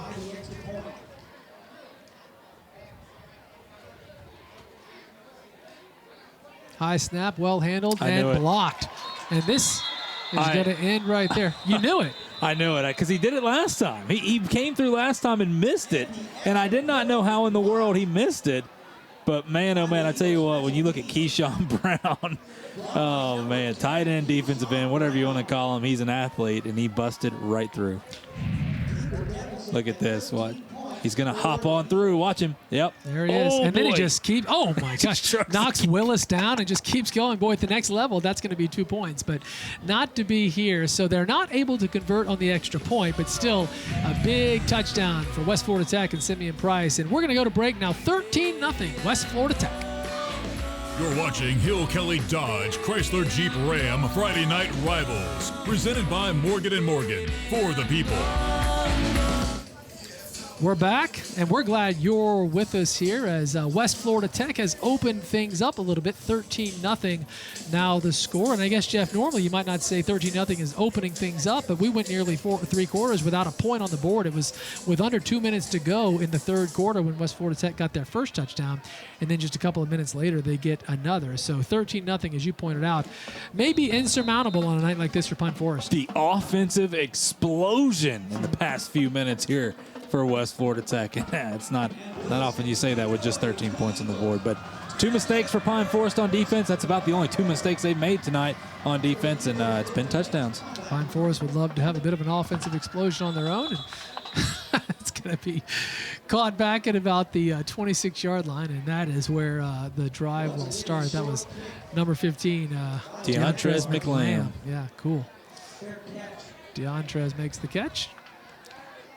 I tell you, I played football as a kid, not in high school, but I never got my hands on the ball. Like, once I recovered a fumble one time, and I remember getting my hands on the ball was just like, I couldn't believe it, you know? So I say that because I wonder if a guy like DeAndre's there, like, he's like, hey, I was part of it there. I got to make the catch, and that's cool. I don't know. It was a big deal for me. I think he wanted to return it. He wanted to take off? Him jawing back and forth with the West Florida defenders there. I think he wanted to return it and show his athleticism. Well, you're an athlete who's always sort of in the act. You know, you were a starting quarterback. You were a pitcher, right? You played at the next level, played college baseball. So for you, having your hands on the ball is the norm. I miss it. I tell you that. I took it for granted. That's why every opportunity you get, especially for these guys, take advantage of it.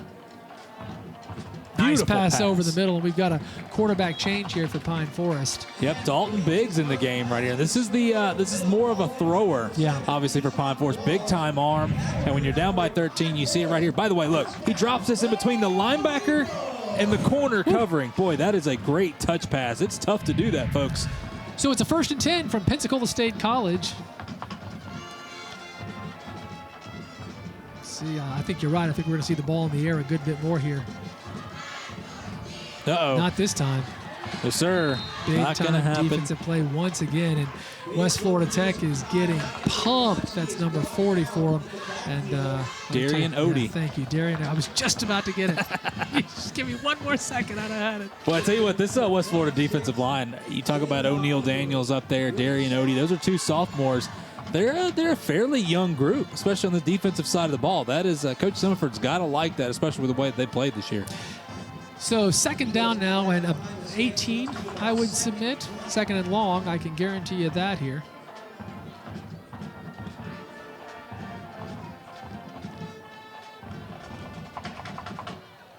That's Keyshawn Qualls on the catch, and it's going to make 3rd down a little more manageable. Still a long way to go. Let's see here where they put it. Yeah, right at the 40, so it's going to be 3rd and about 9. Tell you what, Dalton Biggs looks good throwing the football, though. Yep. Very crisp. And, you know, it's like they're down 13, and we're in the 4th quarter, so it would make sense that they're going to go to the pass. But also, the offense wasn't doing that much anyway, you know what I mean? So it might have been time to just kind of mix things up. Biggs looking real good here. See if we get a flag. That should be a flag. Nope. Wow. Both officials on the sidelines, one above, one below. When they look at each other, they agree. No penalty, and it's 4th down, so no conversion there. Thought he got there a little soon, and big thing here, obviously didn't look like he got his head around either. And typically that's when you see pass interference, but you know what? Didn't happen that way. And I tell you what, though, when you look at Pine Forest, interesting take. Now they go to play Wakulla next week. You know, TJ Wilson's been a great quarterback, but Dalton Biggs gives you that extra edge to throw the football, and he's a very crisp passer. So interesting to see what they're going to do next week. Simeon Price is back to receive this punt, coming off the touchdown just a couple of minutes ago. Dakota Weaver has all the time in the world, gets off a nice punt. Oh, not a nice roll. Take a good bounce for West Florida Tech, and they're going to take over at the 37-yard line with 8:34 to play. And, Jeff, I think with each passing second, things get tougher and tougher for Pine Forest, especially now with West Florida Tech getting the ball back. And they're going to probably try and run as much clock as possible. Yeah, or they may come out and just try to run their offense. I mean, okay, fine. They're going to do that then. I mean, take it back. I have no idea, just because once again these guys have had 3 weeks off pretty much. You know, you've played 3 games this year. It's your 4th game of the season, and so you missed a couple games. And obviously, look, everybody having to deal with different things due to COVID-19 this year. But Playoffs next week. You got PHS. You got to make sure you're ready. Don't take anybody lightly. And by the way, this PHS team took this Pine Forest team down to the wire as they lost last week, 28-25. But I mean, look, Markel Redding's still in the game. I want to see how they're going to approach this. 4 receivers on the far side of the field. Boy, here. oh boy! It's about throwing the football. Yeah, here Looks we like go. A pretty good set. Got 5 wide right here. Gonna be a screen pass and. Uh-oh. Got a flag. A flag on the play, so kind of a nothing doing situation anyway. That was number 5, Lamont Green, on the catch. See what the flag is here.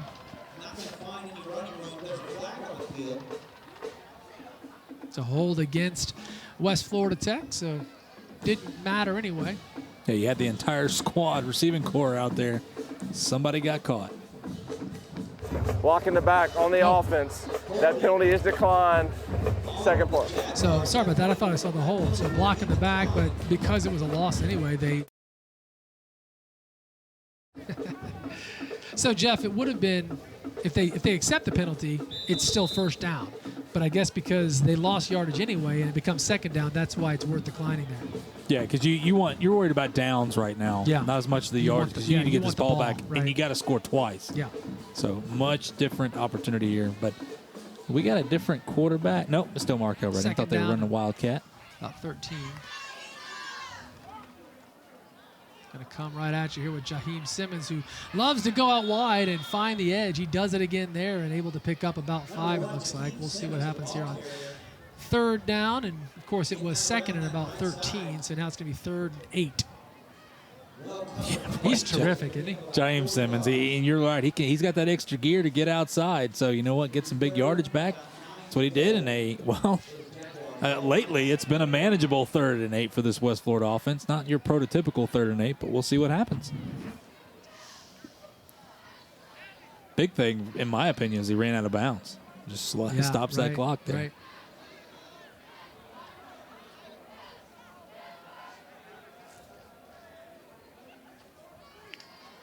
Ooh, low snap. Look at this, though. Redding able to pick it up. No way. He may convert this thing. I think he does. What an incredible play from Markel Redding. It was a low snap, or it may have hit someone. We'll have to see again on the replay exactly what happened. Either way. It looks like it. I guarantee you this happens sometimes. The center, he goes to snap it. It hits his butt or whatever it is. It goes straight down to the ground, and that's the way you draw it up right there in the dirt. The old sandlot play. Beautiful job by the Jags. Yeah, that's Markel Redding, who turns nothing into a significant something because that becomes a 1st and 10, and that's a rough one for Pine Forest. That was going to be 4th down, and they were going to get the ball back, and they need the ball back down a couple of scores here midway through the 4th quarter. But they're going to at least eat a couple more minutes off this. Right. And like you said, if nothing else, stay in bounds if you're West Florida Tech. Roll the clock here. That's Jaheim Simmons, who gets the call and maybe gets a yard. Yep, big thing here. Hold on to the football. Understand that Pine Forest, the defensive coordinator and the defensive coaches over there, I'm sure at this point are telling them, hey, strip the football. Try to strip it away. So 2 hands on it, young man. Cover it up.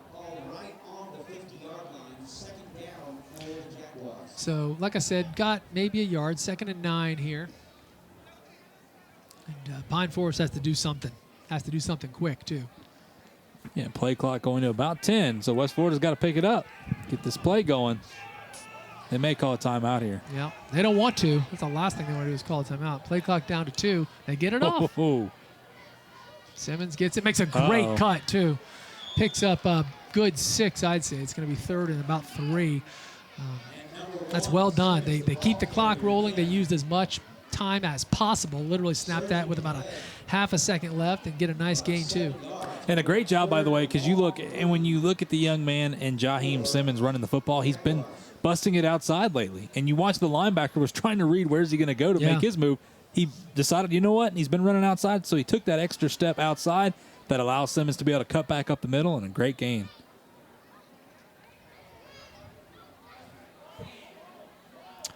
So it is 3rd down and about 3 here, down at the 45-yard line of Pine Forest.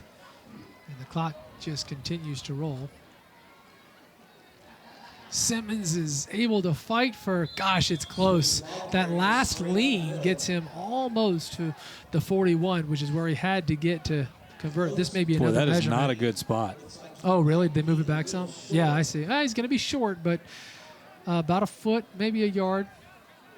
West Florida looks like, are they going to go for it? I bet they go for it. This is where you get under center. Yeah. Use that offensive line and just push on forward. The clock rolling, just wouldn't be surprised at all. Big thing is no matter what here, you know what? Whether you get it or you don't, it's not do or die. It's just you're trying to eat more clock. So I'll tell you what, it looks like they may take a timeout here and think about this, and they may bring the punt team back out after the timeout. Yep. Although right now they're just letting that clock roll. And Timeout, West Florida, is second the timeout of the half. here with 5:07 to play. Why don't we take a break here on Friday Night Rivals? Late in the fourth quarter, West Florida Tech with a decision on 4th and a yard, up 13. You're watching Hill Kelly Dodge Chrysler Jeep Ram Friday Night Rivals, presented by Morgan & Morgan, for the people. We are back now. It's 4th and a yard for West Florida Tech. And as we said, Jeff, normally maybe they punt here, but this late in the game, up 13-0. You know they'd love to get that first down so they can just keep that clock moving. It looks like they're going for it. Yeah, it looks like they got a jumbo package right there with big number 40, and that is the young man in Darian Odie, the defensive lineman, right there in the backfield. Direct snap to Simmons, but look at this. No, he's not going to get it. Incredible effort from the Pine Forest defense. So they go for it, but the Eagles come up with a huge stop, and they'll get the ball back with just under 5 minutes to go. And I believe that was, looks like Antonio Summerlin. I thought it was Raymond Moore. Boy, I tell you what, I want to find out. So check that replay and see who was that young man that come in and laid the lick to Jaheim Simmons. Because, boy, you talking about that was a rattling right there. Here we go. Let's see who it is coming in here with the blow. Boom. Woo. Mercy. Not sure what the number is. 21. Yep, Antonio Summerlin. That's correct. That's a big play there. So, you know, Pine Forest doesn't have a lot of hope right now, but now they have a little bit of hope as they take over at the 43-yard line. Wilson's back in the ball game. TJ Wilson back in, and he's going to throw it deep. And he's got a man, too. Oh, mercy. Oh, my goodness, that could have turned things quickly.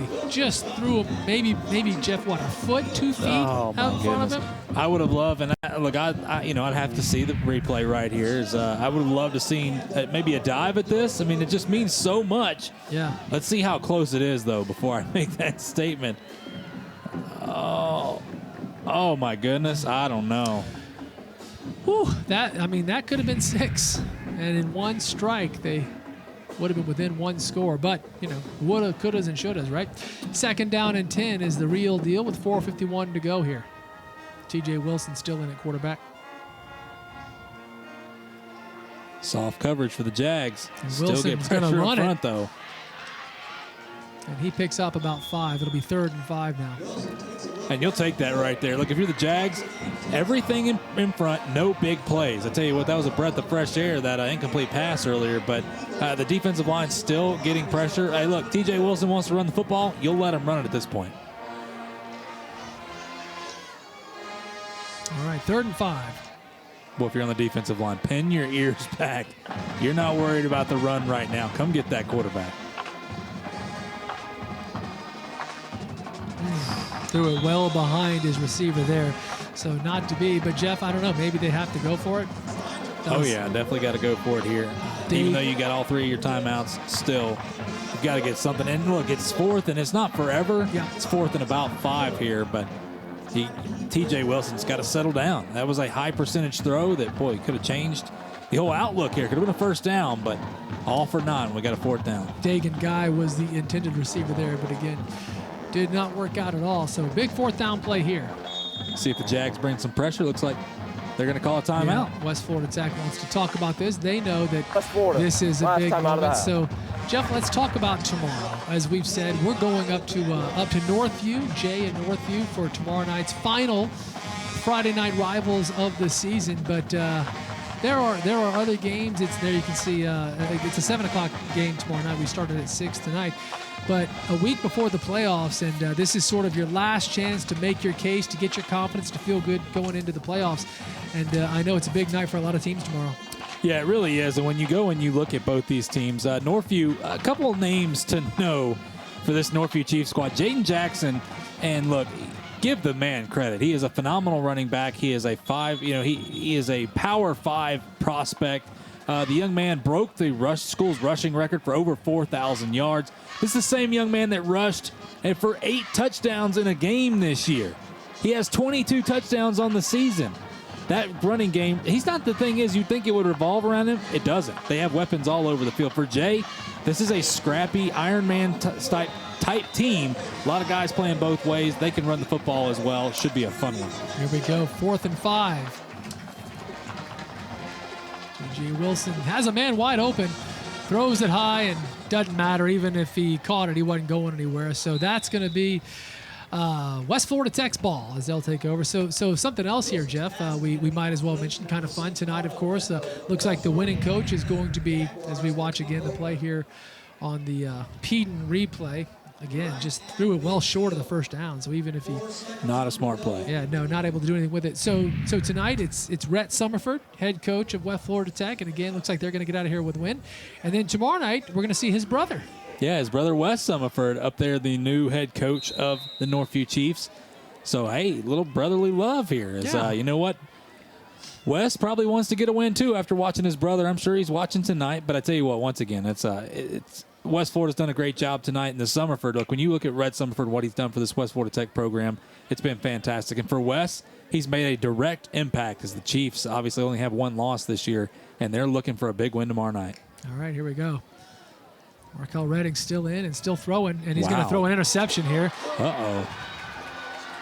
That's a block in the back Might there. Be. Didn't see. Yeah, here came the flag. So they called a block in the back, which is unfortunate for Pine Forest because that was a huge play and a big return on the interception. The interception will stand, but we have flags all over the field. That block in the back was obvious back around midfield. Nonetheless, Jeff, I am shocked that they come out throwing like that. I'm not, and it goes back to what I was saying before. It's just a matter of they're trying to get their offense going for next week. They haven't played in 3 weeks. You know what? That's the only thing, because if you're Pine Forest, I wouldn't know why in the world you'd be doing that, but maybe trying to shake off the rust and get some confidence moving, but I don't know. I mean, no, it's a great point. You know, I keep forgetting that thought is they've only played 3 games. On the return, block in the back on the defense. That penalty is declined. Personal foul, illegal blindside block. On the return, Pine Forest ball, first down. All right, so a couple of penalties there. But, yeah, I keep forgetting they've only played 3 games, and so every play matters right now. It's almost like for them, the score means nothing. They don't even care right now. It's like we just got to keep the offense rolling so we feel good about next week when it really matters. Yeah, and that's, once again, in a typical season, you've been playing 8 or 9 games. Maybe you're at that 10th game. You're just trying to get out of there and move on. But this year with COVID-19, things are a little bit different. So, once again, remember, folks, these guys haven't played since October, I believe, 16th against Choctaw. It's been a little while. I don't care what you say about practice. Practice is not games. All right, first down and 10 now. Well, it's like going to be a hold right there. Looks like it. Oh, and look at this. Love that. Little backyard play. Wilson just dumps it off there after all that running. But, again, the flag came down a good 10 seconds before that. And like you said, I think we're going to have a hold here. Let's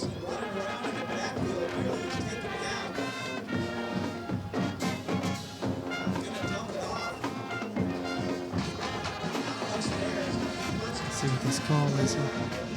On the offense, 10-yard penalty. Repeat, first down. Yep, just what we thought it was. So it's a hold here as we're under 4 minutes to go. It's going to be 1st and 20 now. Really interested to see Dalton Biggs not in the football game. I'm surprised. And you know what? Obviously, this seems to be T.J. Wilson is their quarterback for the future moving forward. But tell you what, one thing, T.J. Wilson, he is a grinder, and he can run the football when need be, but he's got to work on his passing, being able to hit these wide-open, high-percentage throws. He's shown some really great ability tonight, and then he's turned around and missed some wide-open receivers. All right, first down, and again, very long, 1st and 20. DJ going to throw it up top. No flag on the play. And as usual, some arguing about that fact, but not to be. It was Keyshawn Qualls was the intended receiver. So it'll be second and really, really long. Yeah, great job by Adrian Swanson there, defensive back. And you know what? It's easy pickings if you're in the secondary right there. You know what they're trying to do. And, hey, keep everything in front. I mean, at this point, TJ Wilson, they've got to strike, and they got to strike quick, my friend. So, you know what? When you're the defense there, defensive line, pin your ears back. Secondary, it's like playing outfield.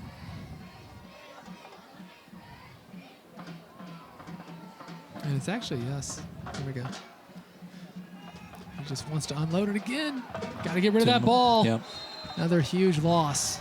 So it's going to be third and long. And I mean, long isn't enough. It's going to be third and really, really, really long. I'll let you do the math on well, I this will. one. Here, let me see here. That's 10. That's 20. Hang on.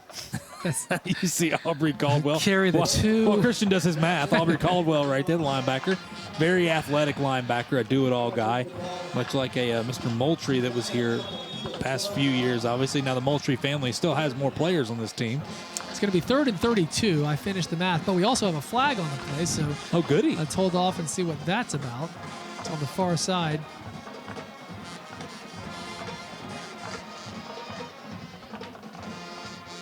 All right. Well, we talked about this game not being penalized. A Right. whole lot of penalties earlier. That's what we get for speaking. We talked about what a fast-moving game it was, Yes, too. it was. It's slowed down considerably.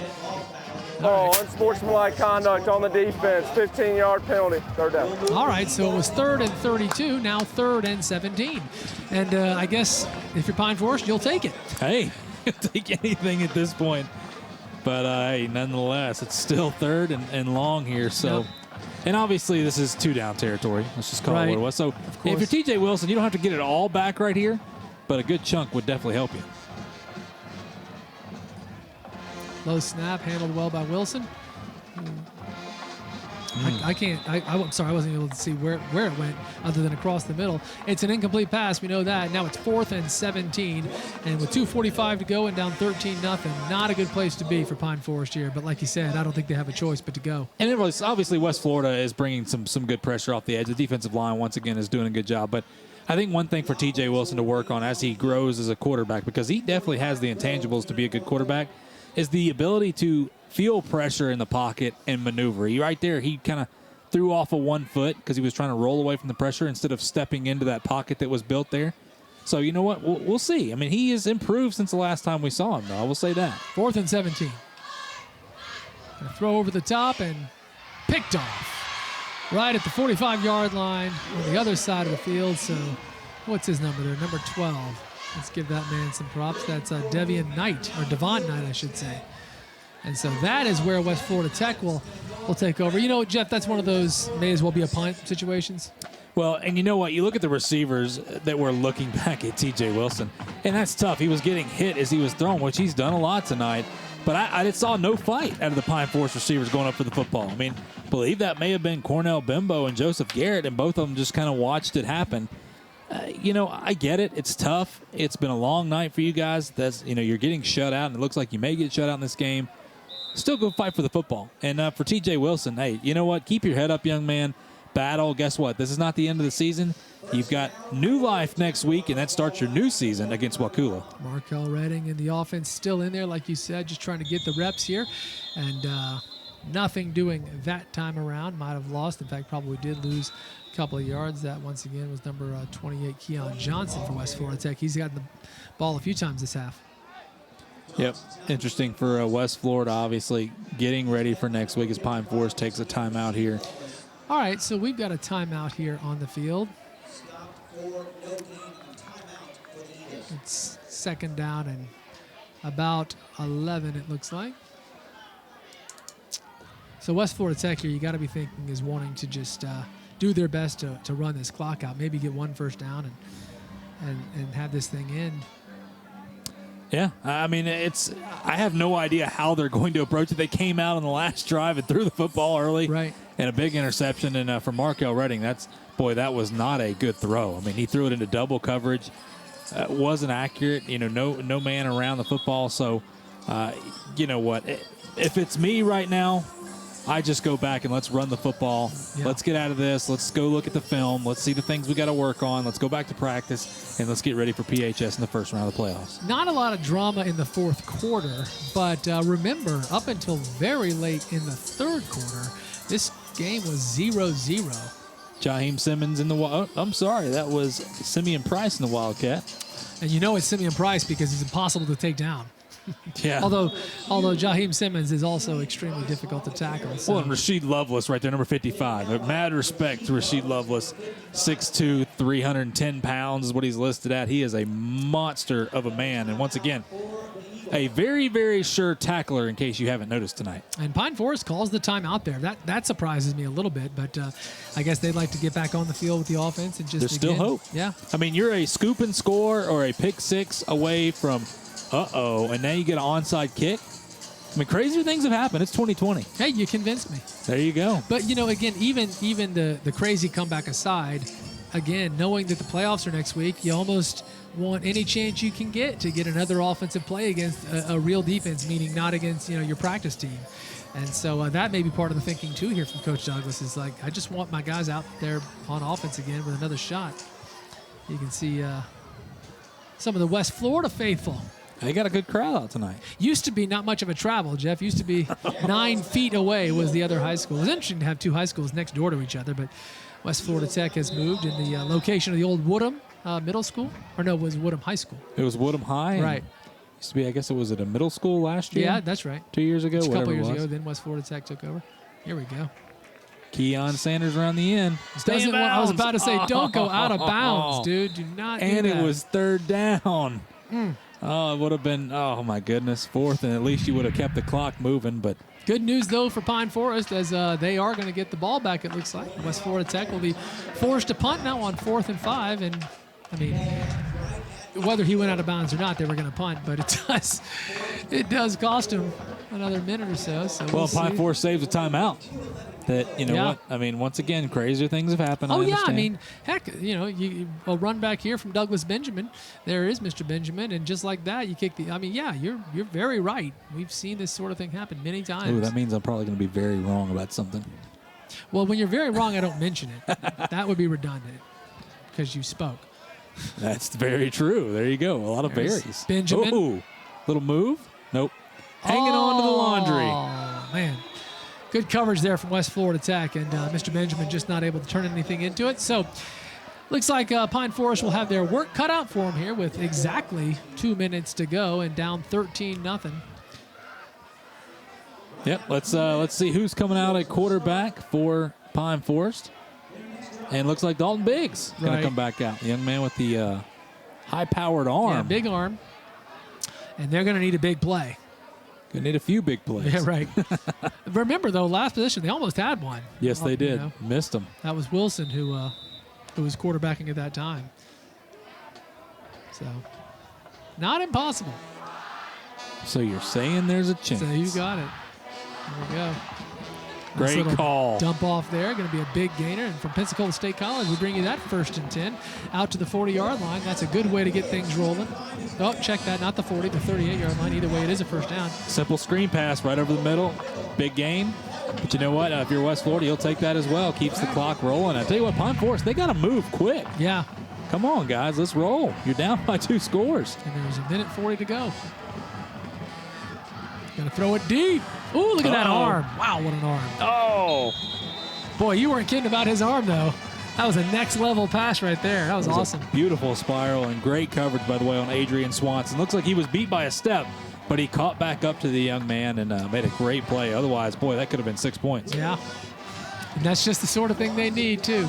And that's been the night for Pine Forest. So close, yet so far. It's Dalton Biggs, the quarterback right now. Not the starting quarterback. That was T.J. Wilson. But as we've said a few times tonight, and when it comes to throwing it down the field, Biggs is sort of a specialist, and we saw it right there. 2nd and 10. Another screen dump play. off there. Another big play. Crossing midfield. Another 1st and 10 from Pensacola State College. That little dump off screen play has worked nicely for him. Yeah, and I mean, look, it's just simple zone coverage for West Florida Tech, and they drop back into looks like a cover 4 type defense here, and they just give up the big play up the middle. They're okay with that as long as they don't make it to the end zone. So, you know what? You got to be quick, though. You're getting close to a minute. Here we go. Biggs, another beautiful pass. Mercy. Wow. It's just, oh, yeah. The old cramp. Yeah, it looked like it the way he grabbed that thigh. Oh, yeah. Devin Knight. Oh, yes, sir. Ooh. That is We've all been there, haven't we? I don't care what age you are. Boy, every one of us has been there at some point. He's like, I want to come see you, coach, but I can't. I get that man some pickle juice. Look, they're just trying to drag him off the field. Wow. Hey, let's just drag him. Get him out of here. See Dalton Biggs. I'll tell you what, it was going to be a tough throw, a very tight window right there. Safety coming over the top. It looks like that safety was Isaac Walton and doing a good job, but nonetheless, boy, it would have been nice to see Biggs throw the football earlier in the game. 2nd and 10. Biggs going to have his man there. He just underthrew him by a yard or so, Jeff. Still probably could have been caught. Yeah, and you wonder right there, obviously Biggs felt the pressure, threw it off his back foot, that maybe he thought his man was going to break a yard shorter. But nonetheless, it was, hey, doesn't matter because that's, once again, been Pine Forest's night. They've been so close. Remember early on in the game, they had that drive that we thought they were going to score, which, boy, we didn't have any scoring in the first half. Yeah. And you know what? They got the big fumble. So, been unfortunate. But once again, this makes you think. Now, I know West Florida's defense is playing a little more lax. Makes you think what Coach Douglas is going to do next week in the playoffs and what quarterback he's going to play. 3rd and 10. And, a little bit of a duck here. And probably could have and should have been picked off. Not to be. Quack, quack, quack. That was a bit of a wounded duck on that particular pass. So it's going to be 4th down now with just under a minute to go. 4th and 10. Yeah, great job for the Pine Forest offense and the receivers right there playing a little defense. Because you're right, that should have been picked off. Because once again, if you're playing in the secondary right now, as you look at Isaac Walton, and I believe that looks like Simeon Price out there, you're nothing but a center fielder. You just sit back, waiting for that fly ball to come your way. All right, 4th down. And this is absolutely all she wrote for Pine Forest, if that wasn't already the case. Biggs under some pressure here. And he's going to go down on the loss. And that'll do it as West Florida Tech is going to take over. And Jeff, I'm going to say it again. I've been wrong every time, but you got to believe at this point they're just going to maybe run it up the middle and try to let that clock run with 50 seconds to go in this game. Yeah, remember you said, so you're saying there's a chance? Yeah, that chance might be gone now. There is no chance. No, it's not going to happen. Not for Pine Forest anyway. So something I think we can ask Coach Summerford about is, remember, West Florida Tech is going to win tonight. They're going to go to 3-1, but going into the playoffs now with only 4 games under your belt, I'm curious if that puts them in a different position than normal because, usually week 4, you still have a lot to learn about your team. Yeah, you're still finding out who your starters are. Right. I mean, it's simple as that. But, yeah, it's going to be interesting. Obviously, for Coach Summerford, he wishes things had been a little bit different. But nonetheless, they're going to come out with a big win after not playing for 3 weeks. They're going to move to 3-1 tonight. And I tell you what, interesting opportunity tonight for our Closets by Design play and our Hill Kelly Dodge Chrysler Jeep Ram player of the game in a tightly defensive matchup, wounded defensive matchup, I should say. I think we know who our play and our player. I think we do. It's always fun to reveal it. We did have. It's going to come from the West Florida Tech side of the ball on offense. We did have a couple of choices. No doubt about it. And they were the players we would have expected to happen. This is really interesting. Did you see that? So West Florida Tech downed it, victory formation, and Pine Forest called the timeout. Well, you never know. And look, if you got them, you don't get to take them with you. And what if they fumble the snap? That's what you hope for. Come on. I've been in this situation. I can tell you right now. And you want your team to fight for 4 quarters. There you go. But, we used to do this whenever they would go to down it like that. And look, obviously they're going to down it again. We used to have a little bitty old guy we put right there at nose tackle. And boy, he would try to swipe the football, yeah. and he was good at it too. He got it 3 times during that year at some point. That's cool. Especially on 4th and short when they're going to do quarterback sneaks. He used to do it. It was great. I loved it. So with no timeouts, this will do it because West Florida can now down it twice. They do have to do one more play, and then that'll be all she wrote. Well, it was a fun game. I tell you what, it did not go the way that I thought it was going to go. As I thought there was going to be more points scored. And remember, it was, third quarter with about a minute and a half left. That's we had our first touchdown? Yeah, absolutely. And, Goodness gracious. It was 0-0, which was a lot of fun. No doubt about it. It's been a fun game here with 18 seconds left in the game and 20 on the game clock, I should say. Yeah, they're just going to play clock. They just restarted it and let it. They're not going to make them even snap it one more time. Well, good. What's the point? We all know what's going to happen. So it's going to be a final here in just a second. It becomes academic in 3, 2, 1.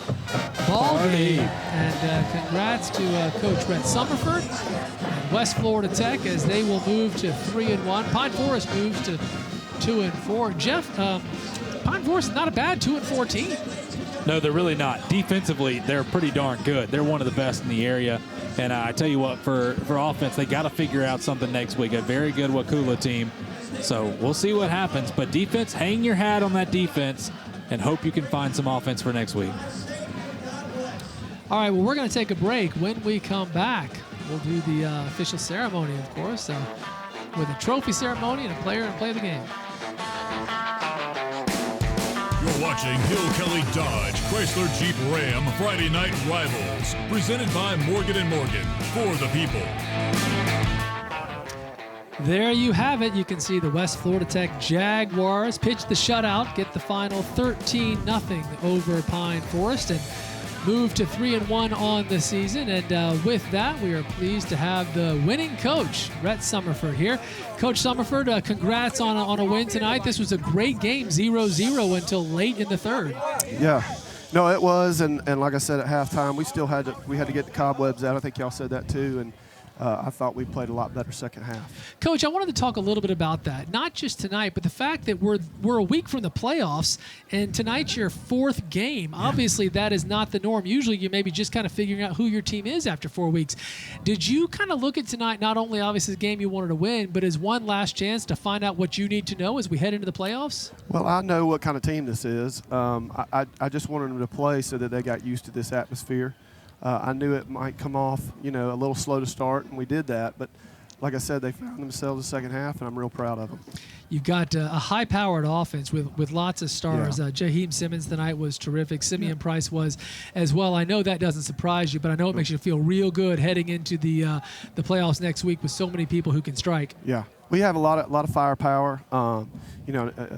They're all going to get the ball at different times, and so I'm proud of the way they played second half. They brought it together and made a big play with JT Winton, and and then started to run the ball a little bit better. And we still got guys out, and we're still working. And like I said, I'm really proud of this football team, the way they fought through adversity.